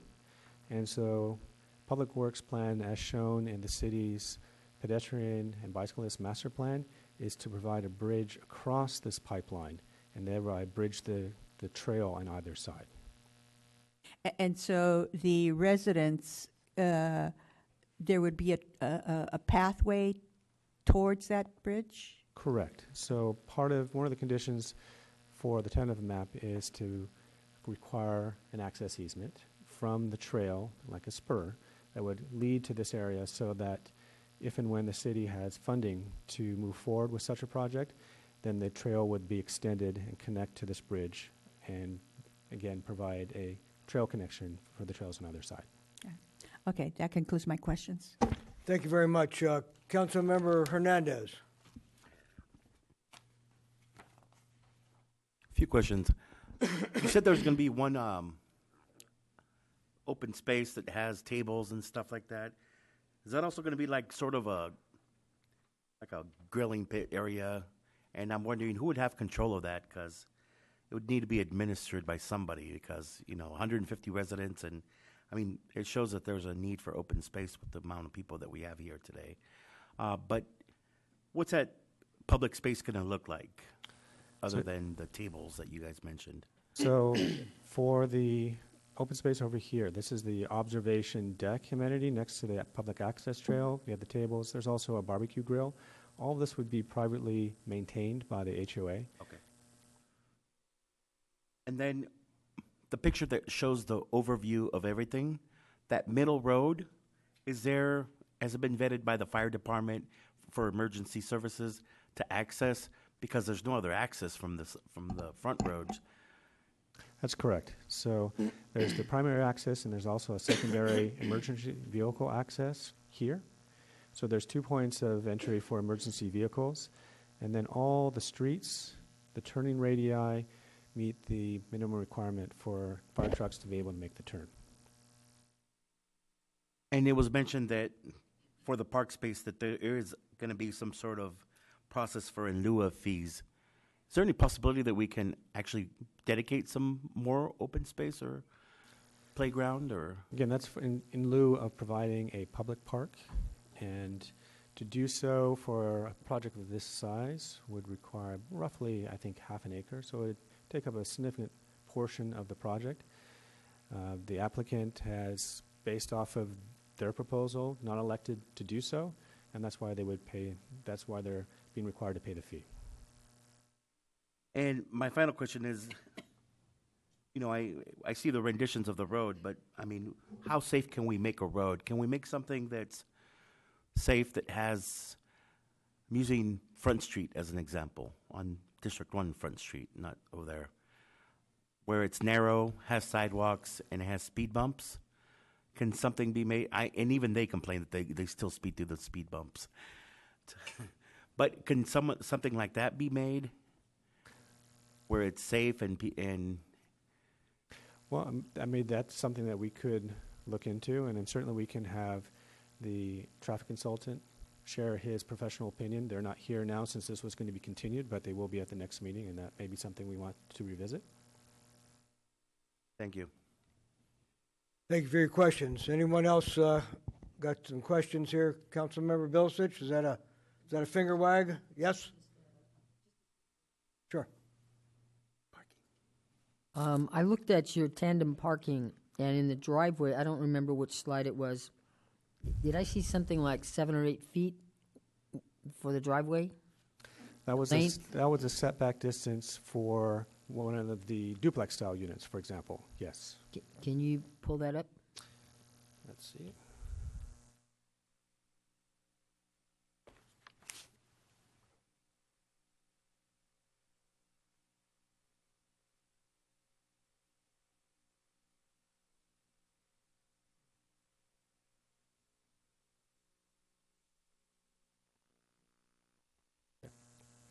I think that's the one where it says it's required, 20 feet, but then it goes back to like 7.2?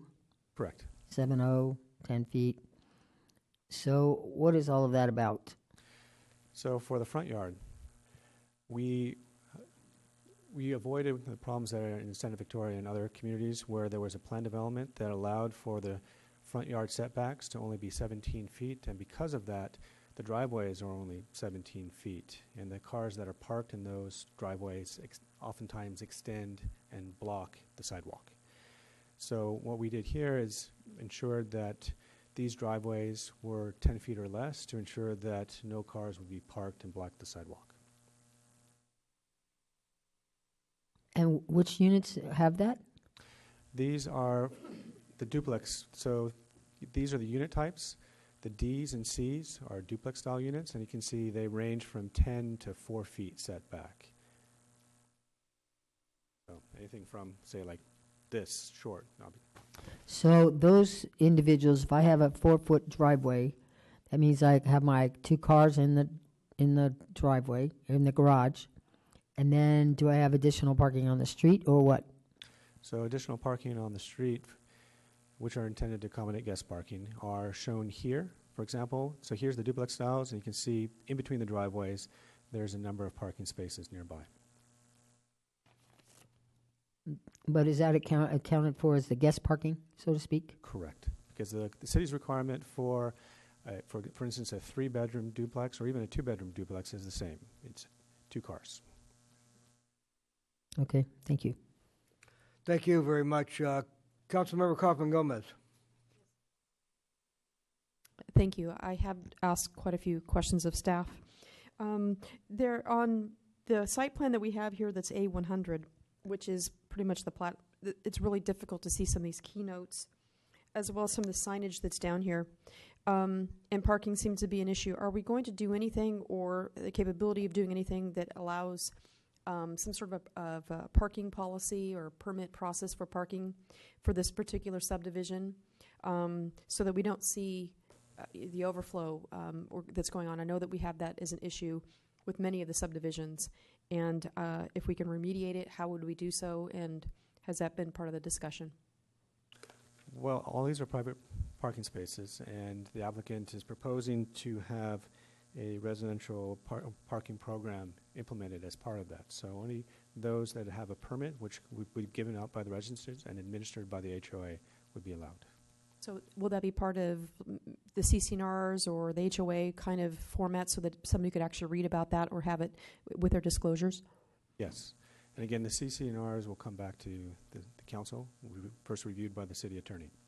Okay, and then I'm seeing some stop signs. It's really difficult to see Street A on the stop sign coming into the Loma Vista area. Can you enlarge that to show us where that is going to have the safety of the stop signs, please? So safety at the end of Loma Vista before you enter in the intersection of Carrizo? It's, I guess, where A and C intersect. I see a stop sign on C, but I don't see anything on A. but I'm sure that as A is coming into where Paricio is, there should be something instead of it just straight through, because Paricio is going to want to come in, Del Rio is going to want to come in. So I don't know if there's going to be something that... And since it's not shown, that's the reason for the condition of approval, to ensure that one is put in place. Okay, just checking in terms of the traffic pattern here. Can you tell us what page you're working off of, and which document? A100, which looks like this one, but it has the key notes next to it, and they're really difficult to read. For example, there's car sharing, parking only, mail delivery service vehicle. There's another notice that the font is way too small. Fire lanes. So maybe we can enlarge this so we can actually read what the signage is about, because I don't know what we're trying to explain here for the mapping in this the paperwork that we have here. It's quite extensive. And everything, the Watsonville Wetlands Watch, everything came through and they're fine with that? Or I know that the EIR had the comments and we've remediated that. We made sure that the Wetland Watch both reviewed the ERL, and we also shared with them the landscaping plans for their comment, and we incorporated their suggestions for the native landscaping near the nature trail as conditions of approval. Now, we've previously also adopted a 33 miles worth of pedestrian bicycle trails. How does this supplement to what we've adopted previously on those the trails? Let me see. Are you asking how is it supplemented? Well, I don't. It provides a trail connection, so. Right, it does provide a trail connection, and we've previously adopted the approval for moving forward on 33 miles worth that are interconnected with the city.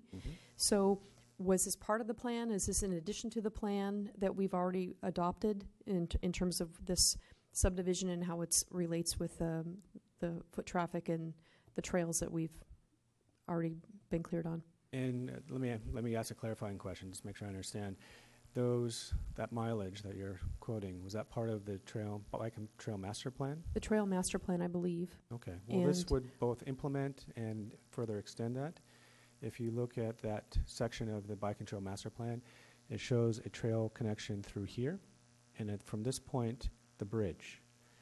This would be an additional trail extension that was not contemplated. Okay. And are we having any issues with the adjacent trails in terms of homeless camps or other things going on? I mean, because it seemed to be unique about the HOA with the homeless policy. And I don't know if other HOAs in the area are doing anything with that, and how we're doing in terms of the trails. And I mean, we have a lot of areas of homelessness and whatnot, and I don't know if this actually prevents it by putting these trails in, or if it exacerbates the problem with the homelessness and the trails and things like that. I just want to make sure that we have some continuity, that if this has a trail and the other ones do, is it really remediating a lot of the problems that we've had with those kind of encampments? Well, I can say that language was recommended in consultation with Public Works staff to help address potential homeless issues. So that was, in their estimation, appropriate language to do so. And my understanding too is when you with the escrows, you have the preliminary title report. The title report shows you where your parcel is on the adjacents, and the adjacent parcels also had the diagram for this one as like the neighbor subdivision or the neighbor parcel numbers next to it. So they actually got something in their paperwork on the prelim for any of them that were Paricio and the Del Rio, if they looked at their title reports. On the plat maps and the title reports? That may be the case. I'm not sure. Okay. All right. Thank you. Let's see if Mr. Dutra remembered his question. I swear, old age is not coming onto me so quick. Will the residents be able to access the other side, the new Sunshine Gardens portion of it, or the Sunshine, the dog park and all the new stuff that they're putting in on the other? Is it like going to connect? Give me a little more information of where you're referring to. I'm not. The development that's going on right now. Oh, you mean down here, over the Sunshine Gardens? Are they going to connect? The trail will connect. I understand the trail, but like, will they be able to go over there and have easy access to that neighborhood? Certainly, walking along the fire access road or the trail, they can easily walk into that neighborhood too. The fire access. Thank you for bringing that up. Is that the other road that that's back there? So this is the fire access road. So this is Oh, where okay. it would, at this extent, is where the beginning or the outer extent of the Sunshine Gardens project is. So there will be a road connecting to the next development, but it just will be closed off. Correct. So that's a functioning road. It's a functioning road only allowed, but it also have gates so that only fire trucks will be able to use it. Okay, and then so so basically the only other way around to that other part will be going through the trail that will be connecting. Well, pedestrians can get through onto this access road, just cars can't. Okay, so pedestrians, so the residents will be able to walk on that road as well to get next door. Of course. And I don't know if you know this off the top of your head, but I know for sure there's a dog park over there. Maybe Felipe remembers is over there. But was there a park there, or did they pay for the? I don't believe they provided any dedicated public parks as part of that So project. the only park that's going to be there is the big one on right at the front of the entrance to Lighthouse. Correct. Okay, which is pretty huge. So there's that, and then of course there's to the north is Ramsey Park. But I mean, if we're adding all these other people, we need to think about more parks. Okay, thank you. Thank you very much. You mentioned that there was a February review. Who was there was a review period sometime in the spring? Correct. So as part of CEQA, an EIR is made publicly available for review. It's a 45-day period that started on February 5th and closed March 31st. And any comments from that are in somewhere in this? They were incorporated as part of the final EIR. They're in Appendix O, is where you can find all the comment letters and the responses. And in the final EIR document itself, any revisions are shown in red line strikeout. Very good. There wasn't any legal challenge to the CEQA or the EIR process? We did not receive any comment letters from lawyers. Good to know. I think we're ready to hear from the public at this point, and I've asked the public to be as constructive as possible as to what you would like to see and what might work for you. So please address the council. Make sure you've filled out a blue card, announce who you are, and I don't know how many people are going to speak. We've got another agenda item after this one that's kind of lengthy on the budget, but we're glad to hear your thoughts and your suggestions and your ideas. Thank you. My name is Bruno Kaiser, and I sent a letter to you. Pull that microphone up just a little bit, please. I sent a letter to you yesterday. Did you receive it? It was addressed to the city clerk, and it was on this project. Yes, sir, we did receive that letter. You did? Did you get a chance to read it? Yes, I did read it. Thank you. Well, that's really what I want to talk about. We have this precedent of, well, okay, starting out, we are very concerned about the principal access to this property being the extension of Loma Vista Road. And the reason is that the homeowners that are adjacent to that entry have children who play in that area. So we had the same problem when FedEx came up with their plans, and I was on the committee, the technical advisory committee at the time, which reviewed the plans, and we pointed out that the Loma Vista was going to be the principal access for FedEx in the original plans. We objected to that because we had the same concern that I expressed about the children and about the residential area, and people were up in arms about that prospect. Well, this is a repetition of the same issue, and we're very concerned about it. You're going to have about 500 or 600 people living in that in that project, and they're going to be using that entrance as the only entrance. And so there's going to be a substantial rate of traffic in that corridor. We suggest that in lieu of that you use the Arrington Road as the principal access to the property. which is not next to any homeowners or any homes, and would be much, much safer for our population. So that's basically my message. Thank you very much, Mr. Kaiser. Are there any questions? Thank you for your letter as well. Okay.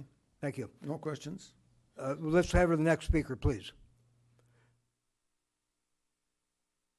Good evening. Good evening. Hi, my name is Holly Heath, and I'm on the board of the Seaview Ranch Homeowners Association. I'm the vice chair, and I live in the Casitas. I'm one of the original owners. We were told nothing about this as a possibility or that it had already been ceded to the city. And that, what I will say is we don't have any area for little kids to play.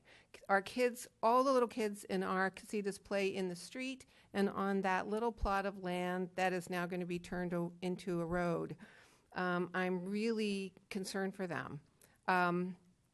Evidently, well, when we moved in, we were told that there would be a playground that Standard Pacific was going to create with whatever monies were available, and then they just, I guess they did the same thing, gave money to the city to not, if that's the way it works. I apologize if I'm butchering that, but we didn't get any kind of a playground, and we had to turn what little green area we had into guest parking because there was so much conflict going on in our little teeny community over not having enough parking. So I'm concerned that children are going to get run over, that just flatly, because there is no place to play. The other thing is there's evidently, if I read correctly, there's a trail that's going to, according to Bob Culbertson, there's a trail that's going to end in our parking lot. Does anybody know about that? Does the trail end and spill out into our parking lot, into the Paraíso parking lot? Anybody know?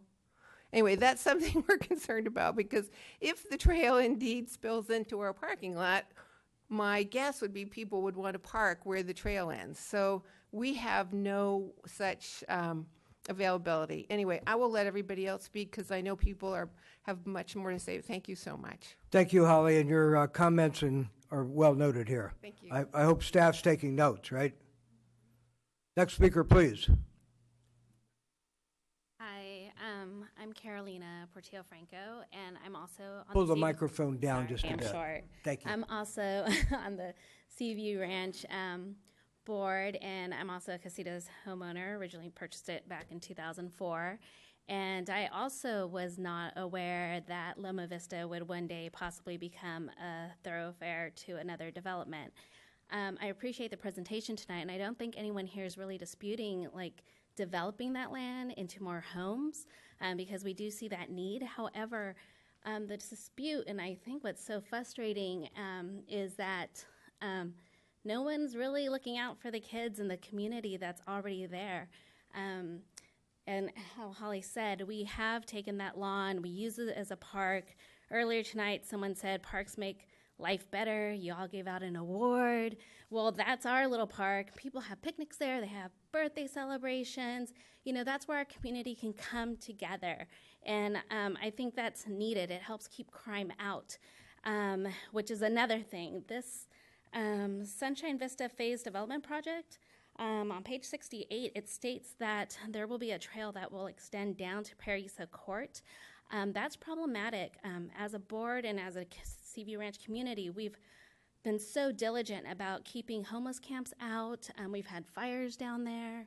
It is expensive. It's a little, it puts a little bit of fear in people because we do have people camping out there. We have someone that we have hired goes out there 2 to 3 times a week to help clean up, to keep our community safe. We definitely want this to be reconsidered, not even slated to be an access way into our community. So that's what I have to say. Thank you. Thank you. Good evening, council members. My name is John Hansen, and my wife Helena is also present. We were just married last Saturday, and we're extremely excited to be able to purchase our home in the Paraíso Court, that end of the development back in December, thinking we would be long-term residents but now we're questioning how wise this development is. I mean, it's great that we're looking at more housing because we definitely have a housing crunch. And we know firsthand, we lived in Mountain View where there's high density housing and more people going to work for the tech companies there. There's a reason we fled that because it's exhausting dealing with that every day. And it's not great for your quality of life. I'm almost 30 and we have a little rescue dog that we walk multiple times a day. I don't feel safe walking across Ohlone at the Loma Vista intersection because 9 times out of 10, no one will stop for me. I also see kids on bikes after school that almost get run over daily. And I can't imagine adding 150 homes worth of traffic when you figure there's at least 2 cars per home. So I think it really needs to be considered whether this is a wise intersection to add the entryway to this new development. I think there's other options like Arrington, perhaps the back emergency exit could be considered. I just would hate to have to leave the development, but if this goes through, I think we'll be leaving sooner than we'd like. Thank you. Thank you for your comments and congratulations on your marriage. Next speaker, please. Hi, my name is Brianna Bain, and I'm a resident in the Las Casitas on Del Rio Court.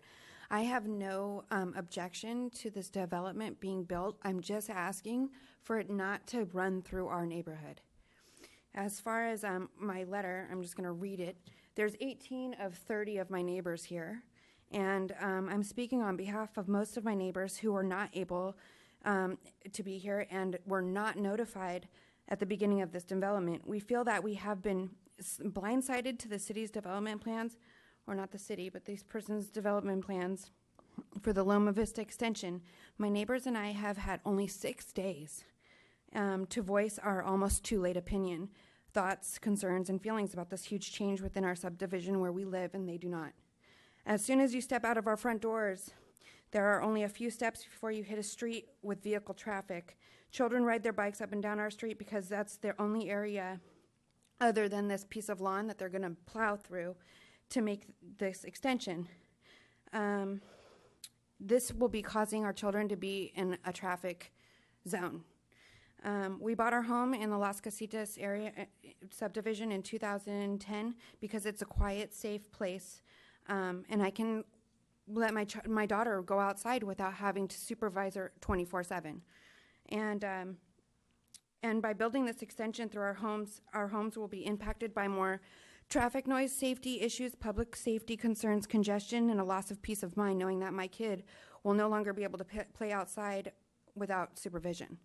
Also, the trail coming along from the extension, there's a huge homeless problem concern with that, and it does dump in very close to our subdivision.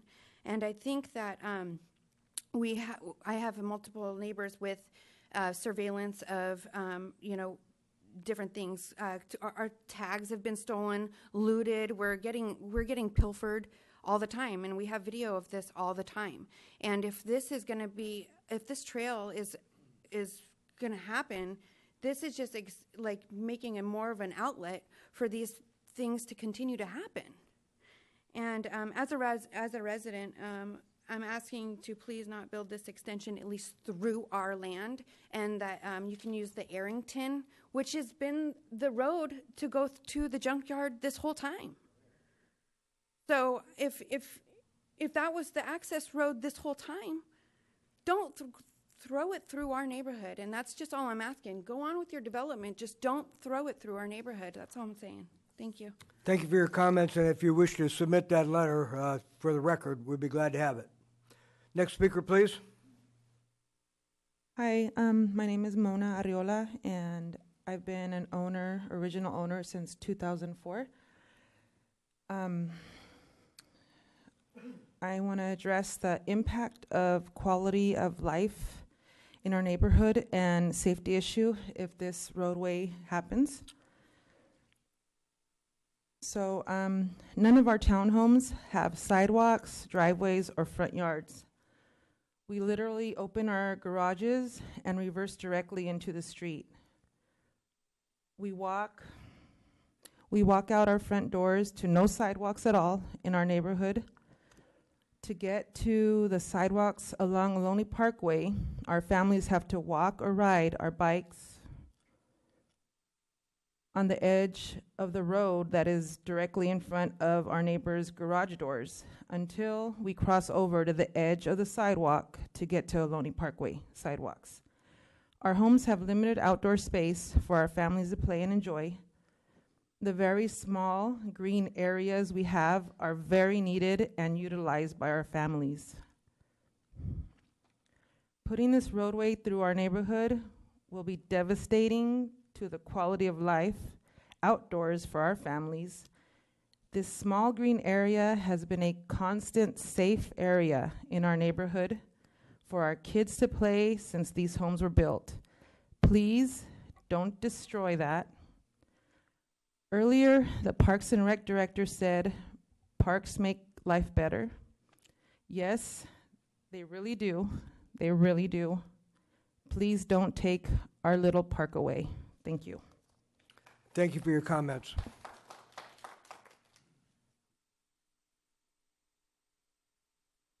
Hi, my name is Richard. I live at 6 Paraíso, and I just want to say that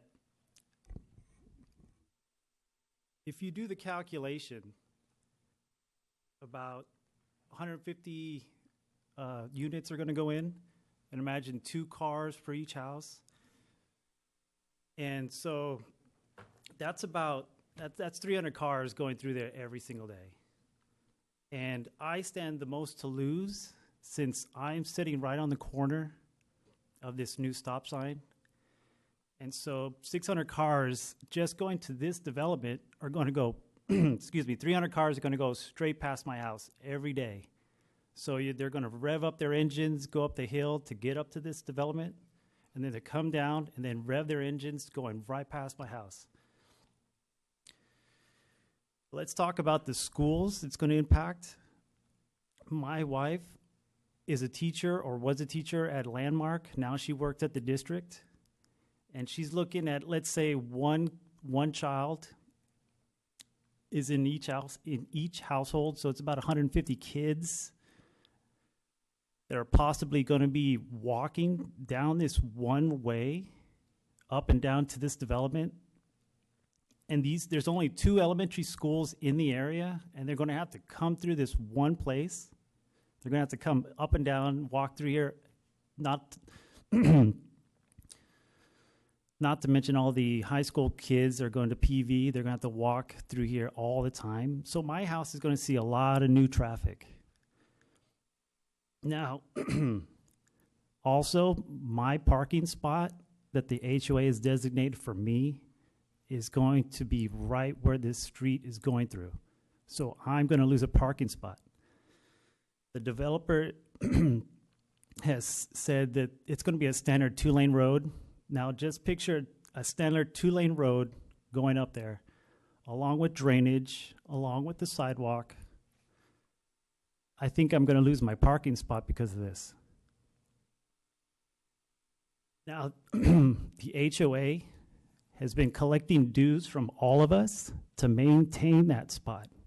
We've been maintaining that spot for at least, I want to say 10 years.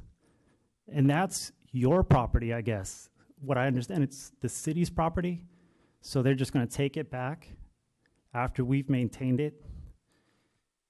Not only that, the street that goes up to Paraíso and Del Rio Court has been paved using our dues. We've maintained that street. So now this street's going to split our 2 communities in half. Who's going to maintain it now? Thank you very much for your comments.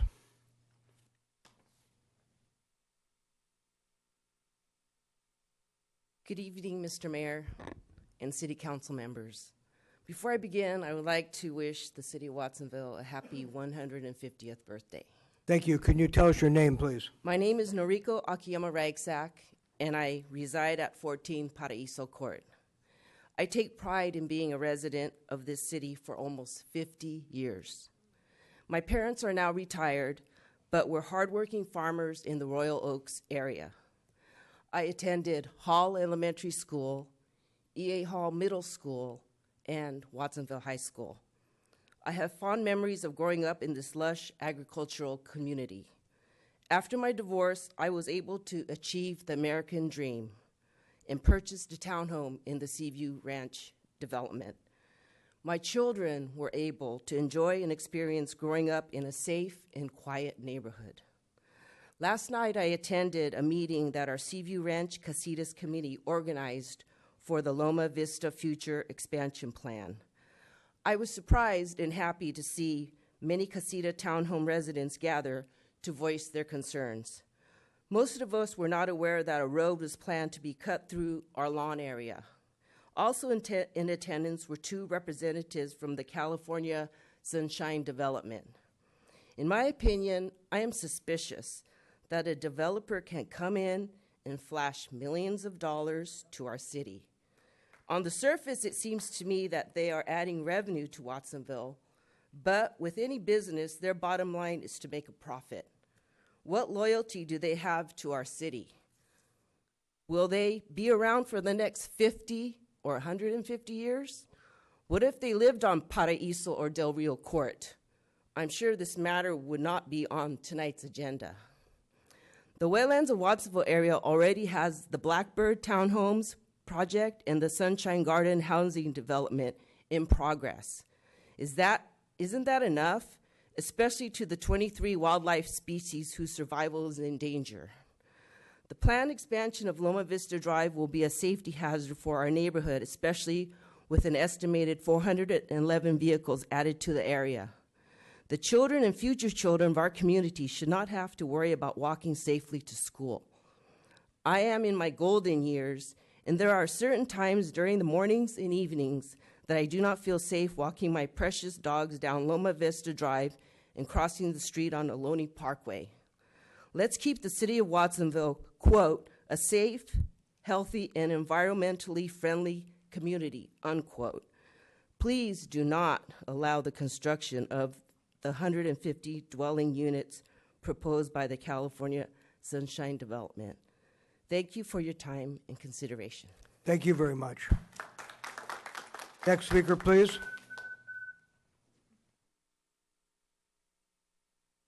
Good evening. My name is Benita Diazes. Pull the microphone a little closer, please. Hello. My name is Benita Diazes, and I live in Del Rio Court. And when we first purchased our home, we weren't notified that the city would develop a road into a new community behind us. Our townhomes are unique in that we do not have driveways or front sidewalks, front porches, or front yards. And we don't have tree-lined sidewalks. So the green areas that we do have, we treasure them. And for the city and the developer to want to remove that from us is just heartbreaking. And we're side-blinded by it. And it shouldn't happen. There are other roads that the development could use, Arrington Road and Lighthouse Road. Just in the end, there might be others too on the north.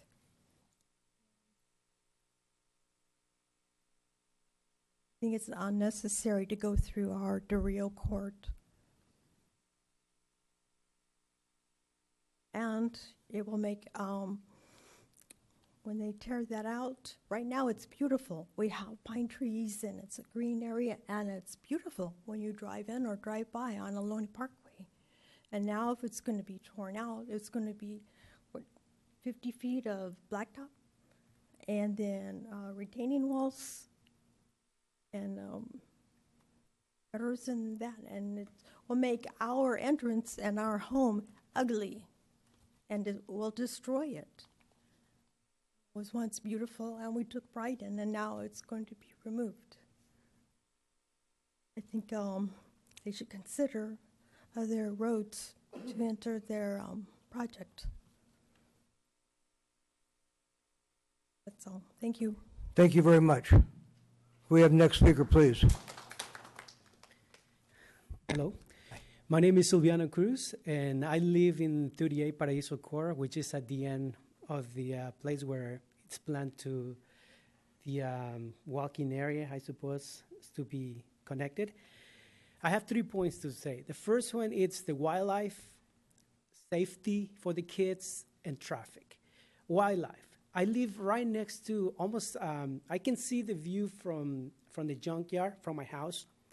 And over the years, I've seen like hawks, lots of wild birds coming through my backyard. And it's a precious thing to see. However, ever since the junkyard started taking all the trees, less and less hawks and baby hawks, they're starting to like gone away. Now, I heard that they're going to cut all these eucalyptus trees right along the slough. That's where the hawks went and nest now. So if they cut those eucalyptus trees, they'll be gone. And it's good that you guys, they're going to plant new trees, but are the hawks going to come back? Are they going to come back? I mean, it's a beautiful sight to see. I don't know if you ever gone in that area, but you see like those baby hawks flying on the air, trying to learn how to fly. And it's breathtaking to see it. And now it's going to go. I'm not against the building of this area, but we got to keep it to where we can all live together, wildlife and humans. Second point, the safety of the kids. So, like I said, I live in 38 Paraíso Core. I have a 17-year-old boy by now, and I'm one of the original owners. Ever since I got there, my son was not able to go out on the street and play. So basically we moved when he was like about 4 or 5 years. My son is being at home all the time. He never goes out. One, because cars, and there's no place there is no playground in there. So he has always been inside the house, which is very sad. Safety for the kids. If they build that connection between Loma Vista and Paraíso, oh my God, I don't even imagine the risk for the kids, that the babies that are playing outside on the street. They're going to create more accidents in that if they build the road. And I don't think none of us want that, for sure. If you were to live there, I'm pretty sure you'll be here also talking about it. You live there, so Mr. Dutra, you know how it is, how the building is set up. So you know how it's like to be in this area. Finally, Thank you very much for your comments and your time. Thank you.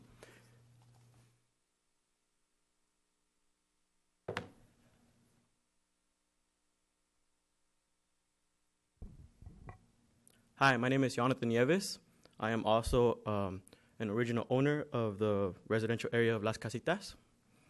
Mr. Mayor, today you made a really important impact in our community by declaring or proclaiming the month of July to be a Parks and Recreation Month in the city. Now, in Las Casitas, like a lot of the residents have mentioned, we only have very few green areas. And it seems to me that the destruction of what the children of Las Casitas community call a playground appears to be like a clear setback to the proclamation of making July a 2018 Parks and Recreation Month. We are not creating, encouraging, or pushing forward the importance of parks and recreation, but rather saying that playgrounds do not matter, and therefore neither do the parks and recreational activities that are important for our children in our community. Thank you. Thank you.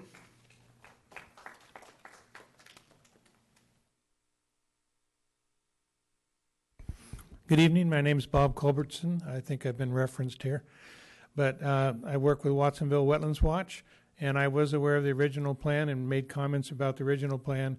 And one of my first comments was about the trail, and there were several different questions brought up. The trail that they've designed goes up north and then turns to the east and dead ends right at the edge of the little green, which happens to be a parking lot for the Las Casitas folks.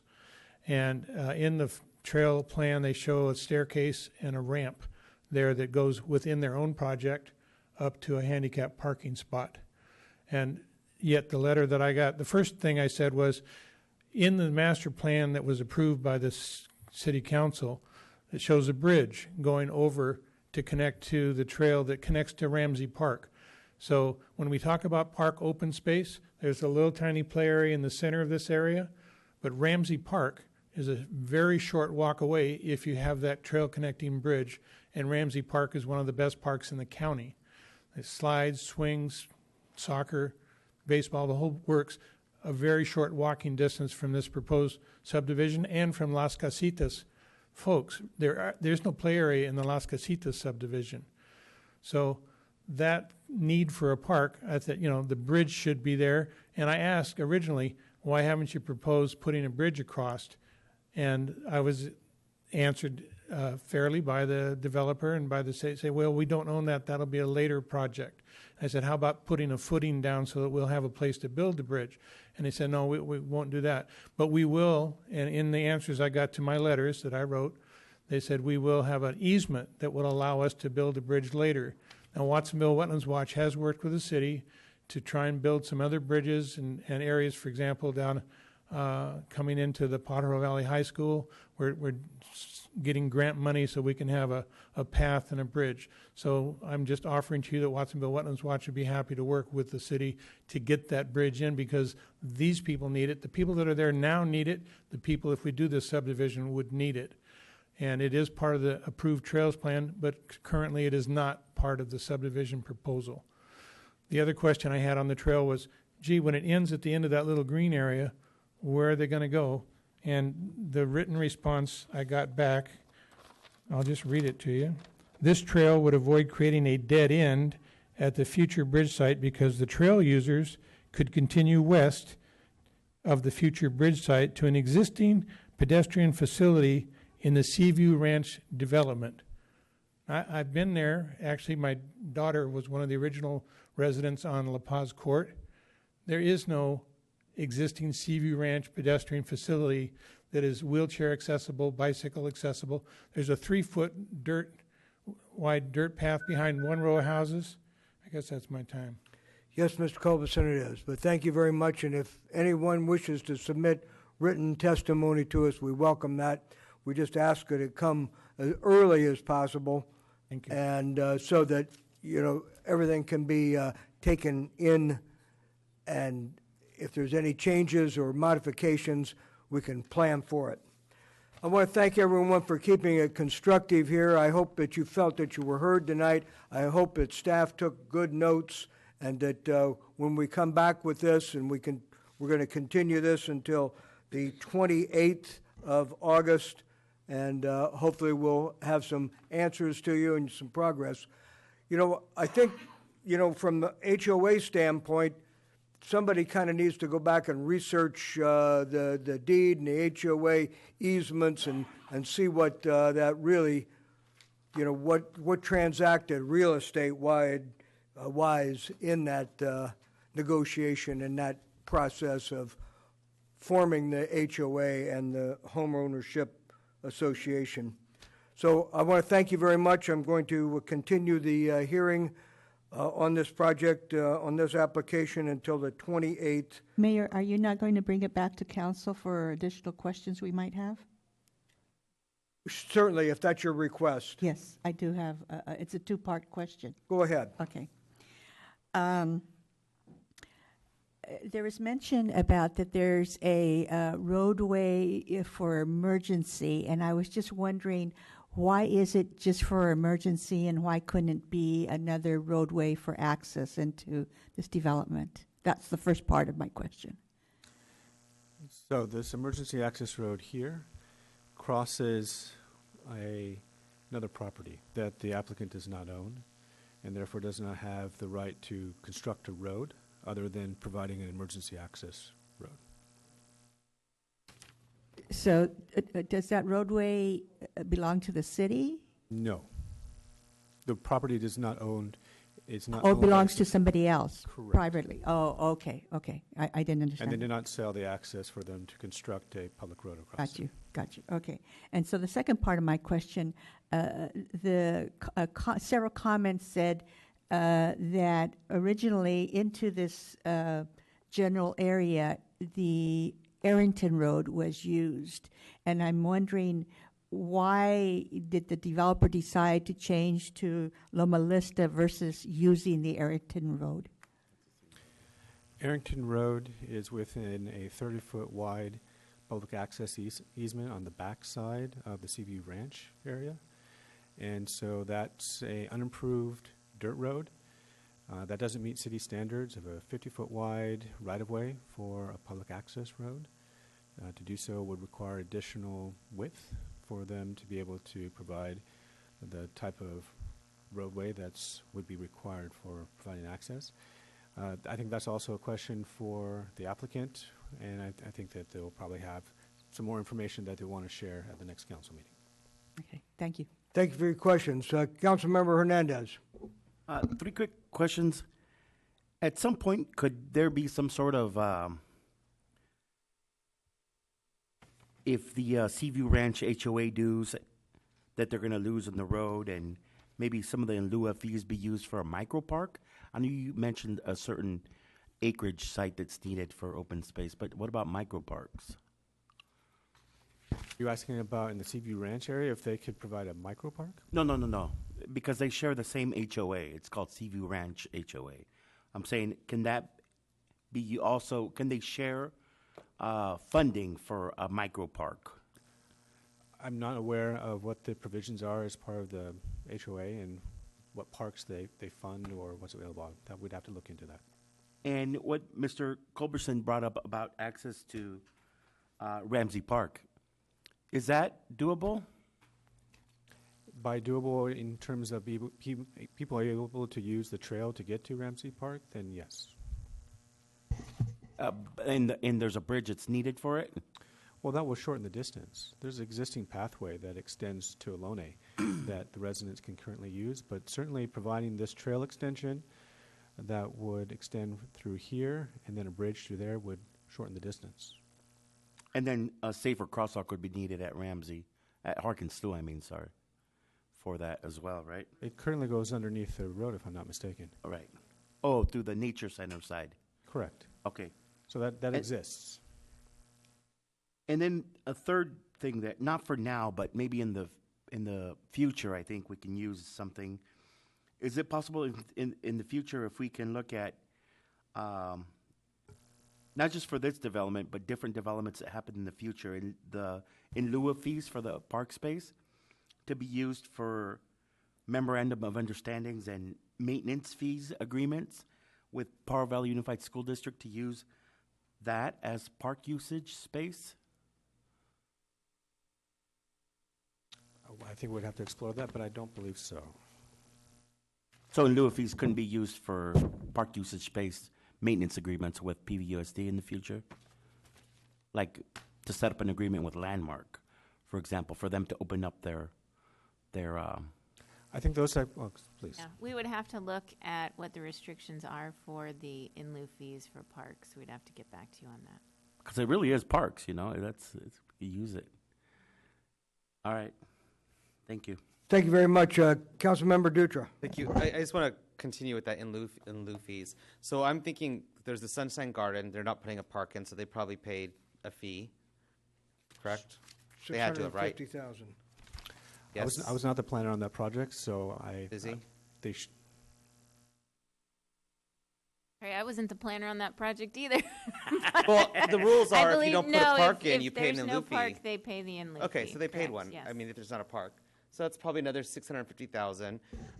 Blackbirds, there's no park in there, right? They have open space in the middle, but they also paid park in lieu fees. Oh, they pay park and lieu fees. So, I mean, we have 3 developments that would be really close to each other. So I think that we need to really kind of look into, for when we come back, putting in a park somewhere that can benefit the people, I mean, there's 3 developments with no parks. And so, and I know we do own land across on the corner, sorry, ladies. We do own land across on the corner of Ohlone Parkway and Loma Vista that was designated for a park. And if we have all these in lieu fees, we should really think about giving a park to the community, So that's something we should think about. And Councilmember Dutra, just to follow up on Susie and Justin's comments, we will be working with our new Parks and Recreation Director to explore those opportunities. There are funds available And among some of the other concerns that have been raised, part of that will be looking at opportunity sites that are around the development we're discussing tonight. Okay, thank you. Any further comments, Mr. Assistant City Manager? Yes, sir. I just want to dovetail on the mayor's comments earlier and thank all the community members that gave up their evening tonight, as much fun as these council meetings are, to come and express your thoughts and concerns. We know that this is personal for you, and it's an important project. And part of the decision to continue final action on it to August will allow time for staff to work with the developer and you all over the next couple of months to try to resolve some of the concerns that were raised tonight. And so we're committed to doing that over the next month and a half. We will be looking for opportunities to reach out to you and review some of the requests made tonight. And we will be working on that over the next couple of months with the plan of bringing that back on August 28th. So again, thank you for your time tonight, and we look forward to continuing the conversation. Again, and thank you. And I would just ask the council to digest the multi-page documents that we have. And if you get a chance to tour the site, I'm sure that a tour would be eye-opening and enlightening and clarifying.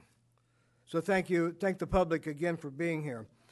Let's move on to our joint City Council Successor Agency and Successor Housing Agency for the former Redevelopment Agency meeting.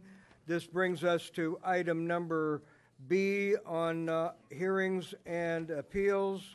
It is consideration of the budget adoption for fiscal year 2018-2019. We'll have an administrative services report and then following resolutions. So take it away, staff. Thank you. Sorry to hold everyone so late this evening. But hey, it's only. This is early for most. Hey, it's early. Yeah. Well, let's take our time then. Let's move it. Good evening, council members. I actually plan to be extremely brief, so the length of this discussion will depend on you. You've heard a lot from me in the last couple of meetings, so I just want to recap today that what is in front of you is to actually take action on the budget that was proposed last session. And along with that, there are a number of resolutions and ordinances that need to be passed. They are listed here. I will read through them again at the end. Just a quick, really super quick overview, because we discussed in detail last time. The entire city's budget that is being proposed for fiscal year 18-19 is $156.6 million, including all funds. The general fund portion is $44.8 million. Some of the highlights that are changes in the general fund side of things from the previously approved fiscal year 18-19 budget is that we have a bump in our general fund revenues. It is increasing $1.1 million, primarily in property sales and hotel tax. We are in this budget proposing to fund $571,000 in new general fund capital. We are including a $100,000 payment, additional payment towards our CalPERS unfunded liability. And of course, this budget, as I presented last time, is really focusing on one-time changes. The majority of our changes are one-time, and ongoing increases were paid from ongoing savings. The capital plan highlights are that, again, we are proposing $571,000 of general fund dollars. This is a first in many, many annual budgets that you have approved, so I'm very excited about this. The total amount of capital spending being proposed for the next fiscal year is $22.3 million, and the total in the entire 5-year plan is $109 million. This, of course, we still are not funding at the level that we would like to, and there is an unfunded need over the next 5 years, primarily sitting within general fund departments and general fund needs of over $18 million.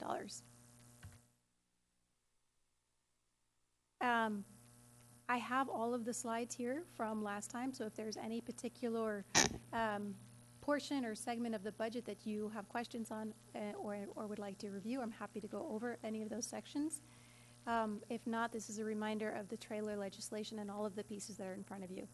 There's a resolution establishing the GAN limit for the fiscal year, an ordinance setting our property tax levy rate, renewing our voluntary time off program, a resolution maintaining the airport rates and fees as they are and not increasing them by CPI as the airport's request.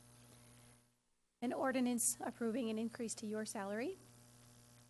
And then 2 resolutions regarding your position as acting as successor agency relating to the authorizing of the use of low and moderate income housing funds and finding that the use of taxes from the redevelopment benefit area benefit the project area.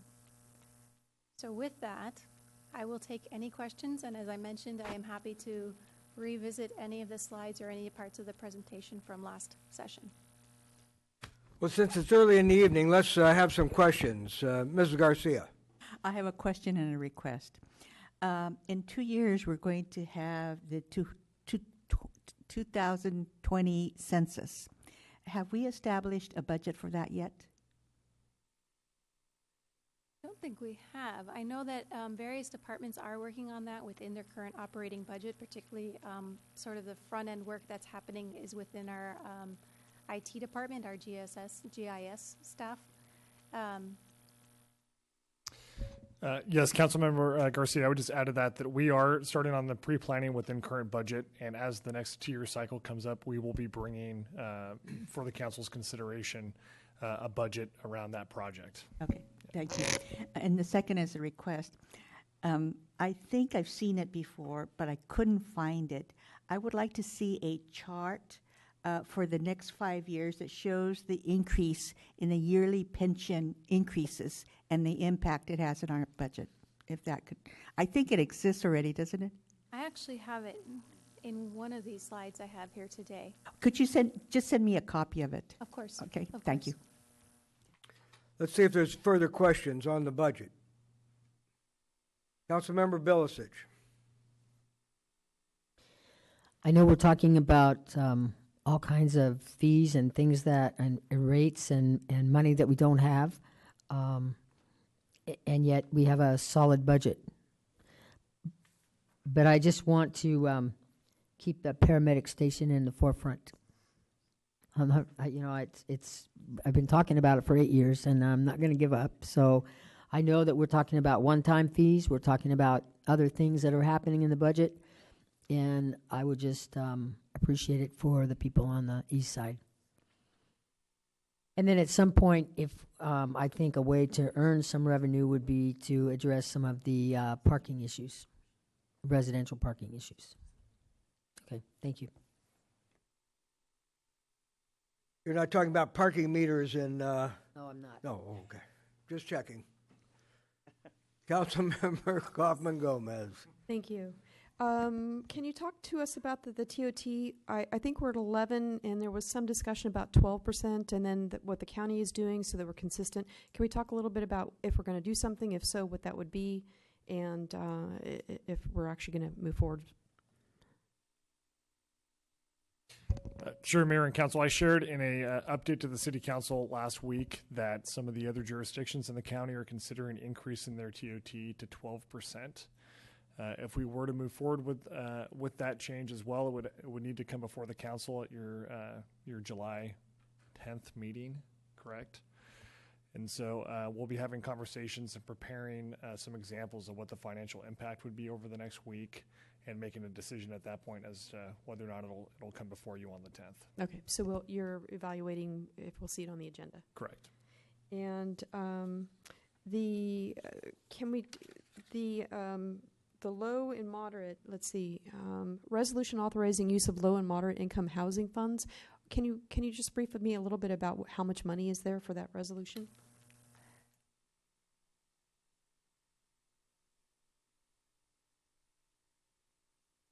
I'm pulling it up myself. Sure.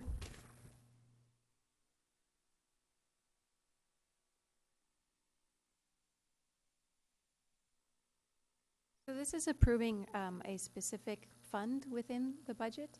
It is our low and moderate income housing fund that the total proposed for this fiscal year is $550,000. And will we be getting anything about the kinds of programs the 550 could be used towards, or anything about language of getting access and using the funding at all? Right. So the detail, of course, is all in the budget book, the line item detail. If you want more programmatic information, I'm sure the housing department would be happy to provide that for you. Yeah, I think it's a housing thing, as well as trying to revisit what we've got for the language of the affordables for the deed restrictions and doing something with that as well. There are a number of changes coming down the road on the housing front, so we plan on bringing an update. I know Councilmember Garcia has also asked about the change in legislation around ADUs, so we'll be pulling that all together and bringing it back to the council at some point. And then can we also let the public know about the day and winter shelters? We've added general fund money. Can we just show the dollar amount and who we're working with on the increase for the shelter efforts? Right, so all of that right now is actually, it's been placed in the city manager's budget, so in your budget book that is on page 33. So the amount that we are adding to be paid for from the general fund is $40,000 for the homeless winter shelter and another $10,000 for a day shelter. We are looking to see what other funding sources might be available in the future to help the general fund offset some of these costs. But this is costs that are coming to us as a collaboration with the county, and as the county is increasing their efforts in this area, they have been asking cities to pitch in. And then there was also a mention of the GFOA recommended levels of 20% unrestricted fund balance. We're still not meeting that need. What are our goals in place to work on that?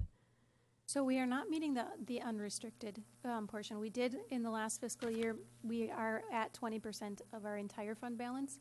And so as we finish up this fiscal year and begin our audit, if there happen to be any excess revenues, just as last year at the mid-year report, I would be coming back to you and making a recommendation to deposit any excess funds into that account to grow that fund balance.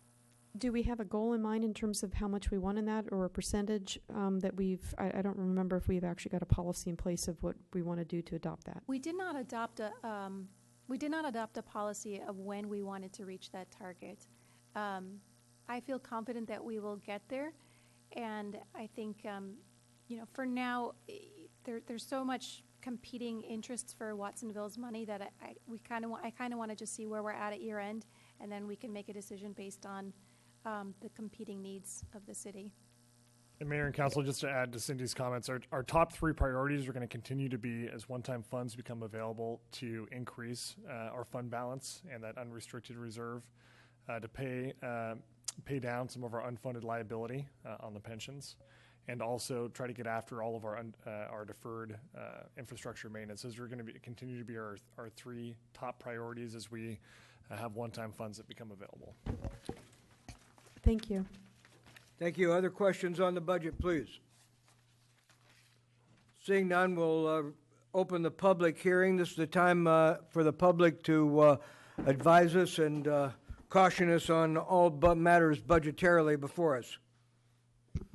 I'll be brief. Steve Trujillo. Yes, I am looking at the approval of the 5% increase to council's compensation, and since I'm running for the job, to me, I could forego the entire increase of pay for city council. I found that out, what the amount was from the city clerk. Thank you, city clerk, for letting me know. And being the fact that I'm not running for city council to get a job because I don't need one, I have a retirement income through STRS. I would request that you consider foregoing an increase in council's compensation. And Nancy, you're absolutely right about we need a paramedic station. On the east side, there are a number of buildings along East Lake that might be converted to a paramedic station, although I know there are specific regulations for having such a place. But instead of building a new one, why don't we just convert something to make it fit all the mandatory description of what it should look like and meet all the safety regulations? Because you're right, Nancy, we have 3 55 and over parks. I live in one of them, and we have a number of people who are on iron lungs and have serious health concerns and need paramedic. We're looking at quite a few people in those three parks: Bay Village, Pajaro Village, and Pajaro Vista. So I'm hopeful that I'm very hopeful that's going to be built. And the other thing I wanted to address was the low and moderate income housing funds. $550,000 isn't a huge amount, but I talked to the city manager about some of my ideas yesterday, and I'm hoping that we might be able to explore them because we desperately need low and moderate income housing in this community, as we'd like to keep people who are employed here able to live here and not to sleep on Jimmy Dutra's couch or go into Rebecca's granny unit in the backyard and be able to find decent housing. I'm sure you'd all agree. Thank you. Thank you for your comments. Could we have the next speaker, please? This is the public hearing. This is an opportunity to share with the council. I see no further public comments, so we'll close the public hearing. We'll return this to the city manager's comments, and then city council discussion, and hopefully a motion on 6 through 13. No additional comments. Thank you. Thank you very much. Also move 6 through 13. Second. There was a motion by Kaufman Gomez, second by Hernandez, to approve the resolutions 6 through 13, or however they're listed here. All the stuff that came before us, and then some. Roll call, please. Villegas? Yes. Kaufman Gomez? Yes. Dutra? Yes. Garcia? Yes. Hernandez? Yes. First. Yes. Like you made the motion. So approved. And thank you very much for everyone's patience, and particularly staff for their hard work. And we'll return to this cushy job on the 10th of next month. Am I correct? Thank you very much. Yes. Thank you, everybody. Are you not going to be asking for? Your agenda items. Oh, I'm sorry. I've adjourned the meeting too soon. Let's. I'm glad to go back and hear what you might have suggested for us for emergency items. No emergency items. How about scheduling future agenda items? That's what you want. That's what I want. Thank you. You Go know, right ahead. we all understand the importance of the census regarding federal funding for health care, education, infrastructure, and even representation in Congress. And so what I'd like to request is a report on the process that Watsonville is going to take to communicate and educate our residents in the importance of the census. And particularly, I'm interested in the creation of the Complete Count Committee that would help with this.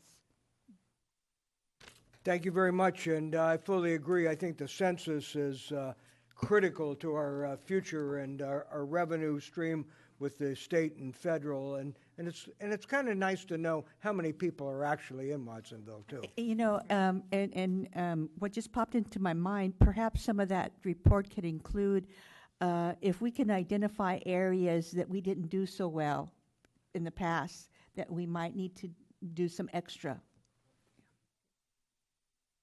Spoken like a true council person. Thank you very much. Seeing no further business before us and no further requests for future agenda items, do we have any? Just my regular ones, but they already know. Thank you very much. I have a question. When are the Felipe's item, the straws? When's that coming? Plastic straws. Gabe's here. He can tell us. Oh, is Gabe the one writing it? I know Public Works and Utilities has been reviewing other model ordinances. We're working on that, and we will get a date back to the council. Are we in contact with? Is Rachel here? No, with the person that did the last straw. She has all the ordinances. Okay. We are. And some people are. Some restaurants are already in compliance. I think Ella's uses recycled straws. But, yeah. Red vines are also an option, just so you know. Anything else for the good of the order here this evening? Seeing none, we'll adjourn this meeting. Thank you very much. Get the right taps of the gavel.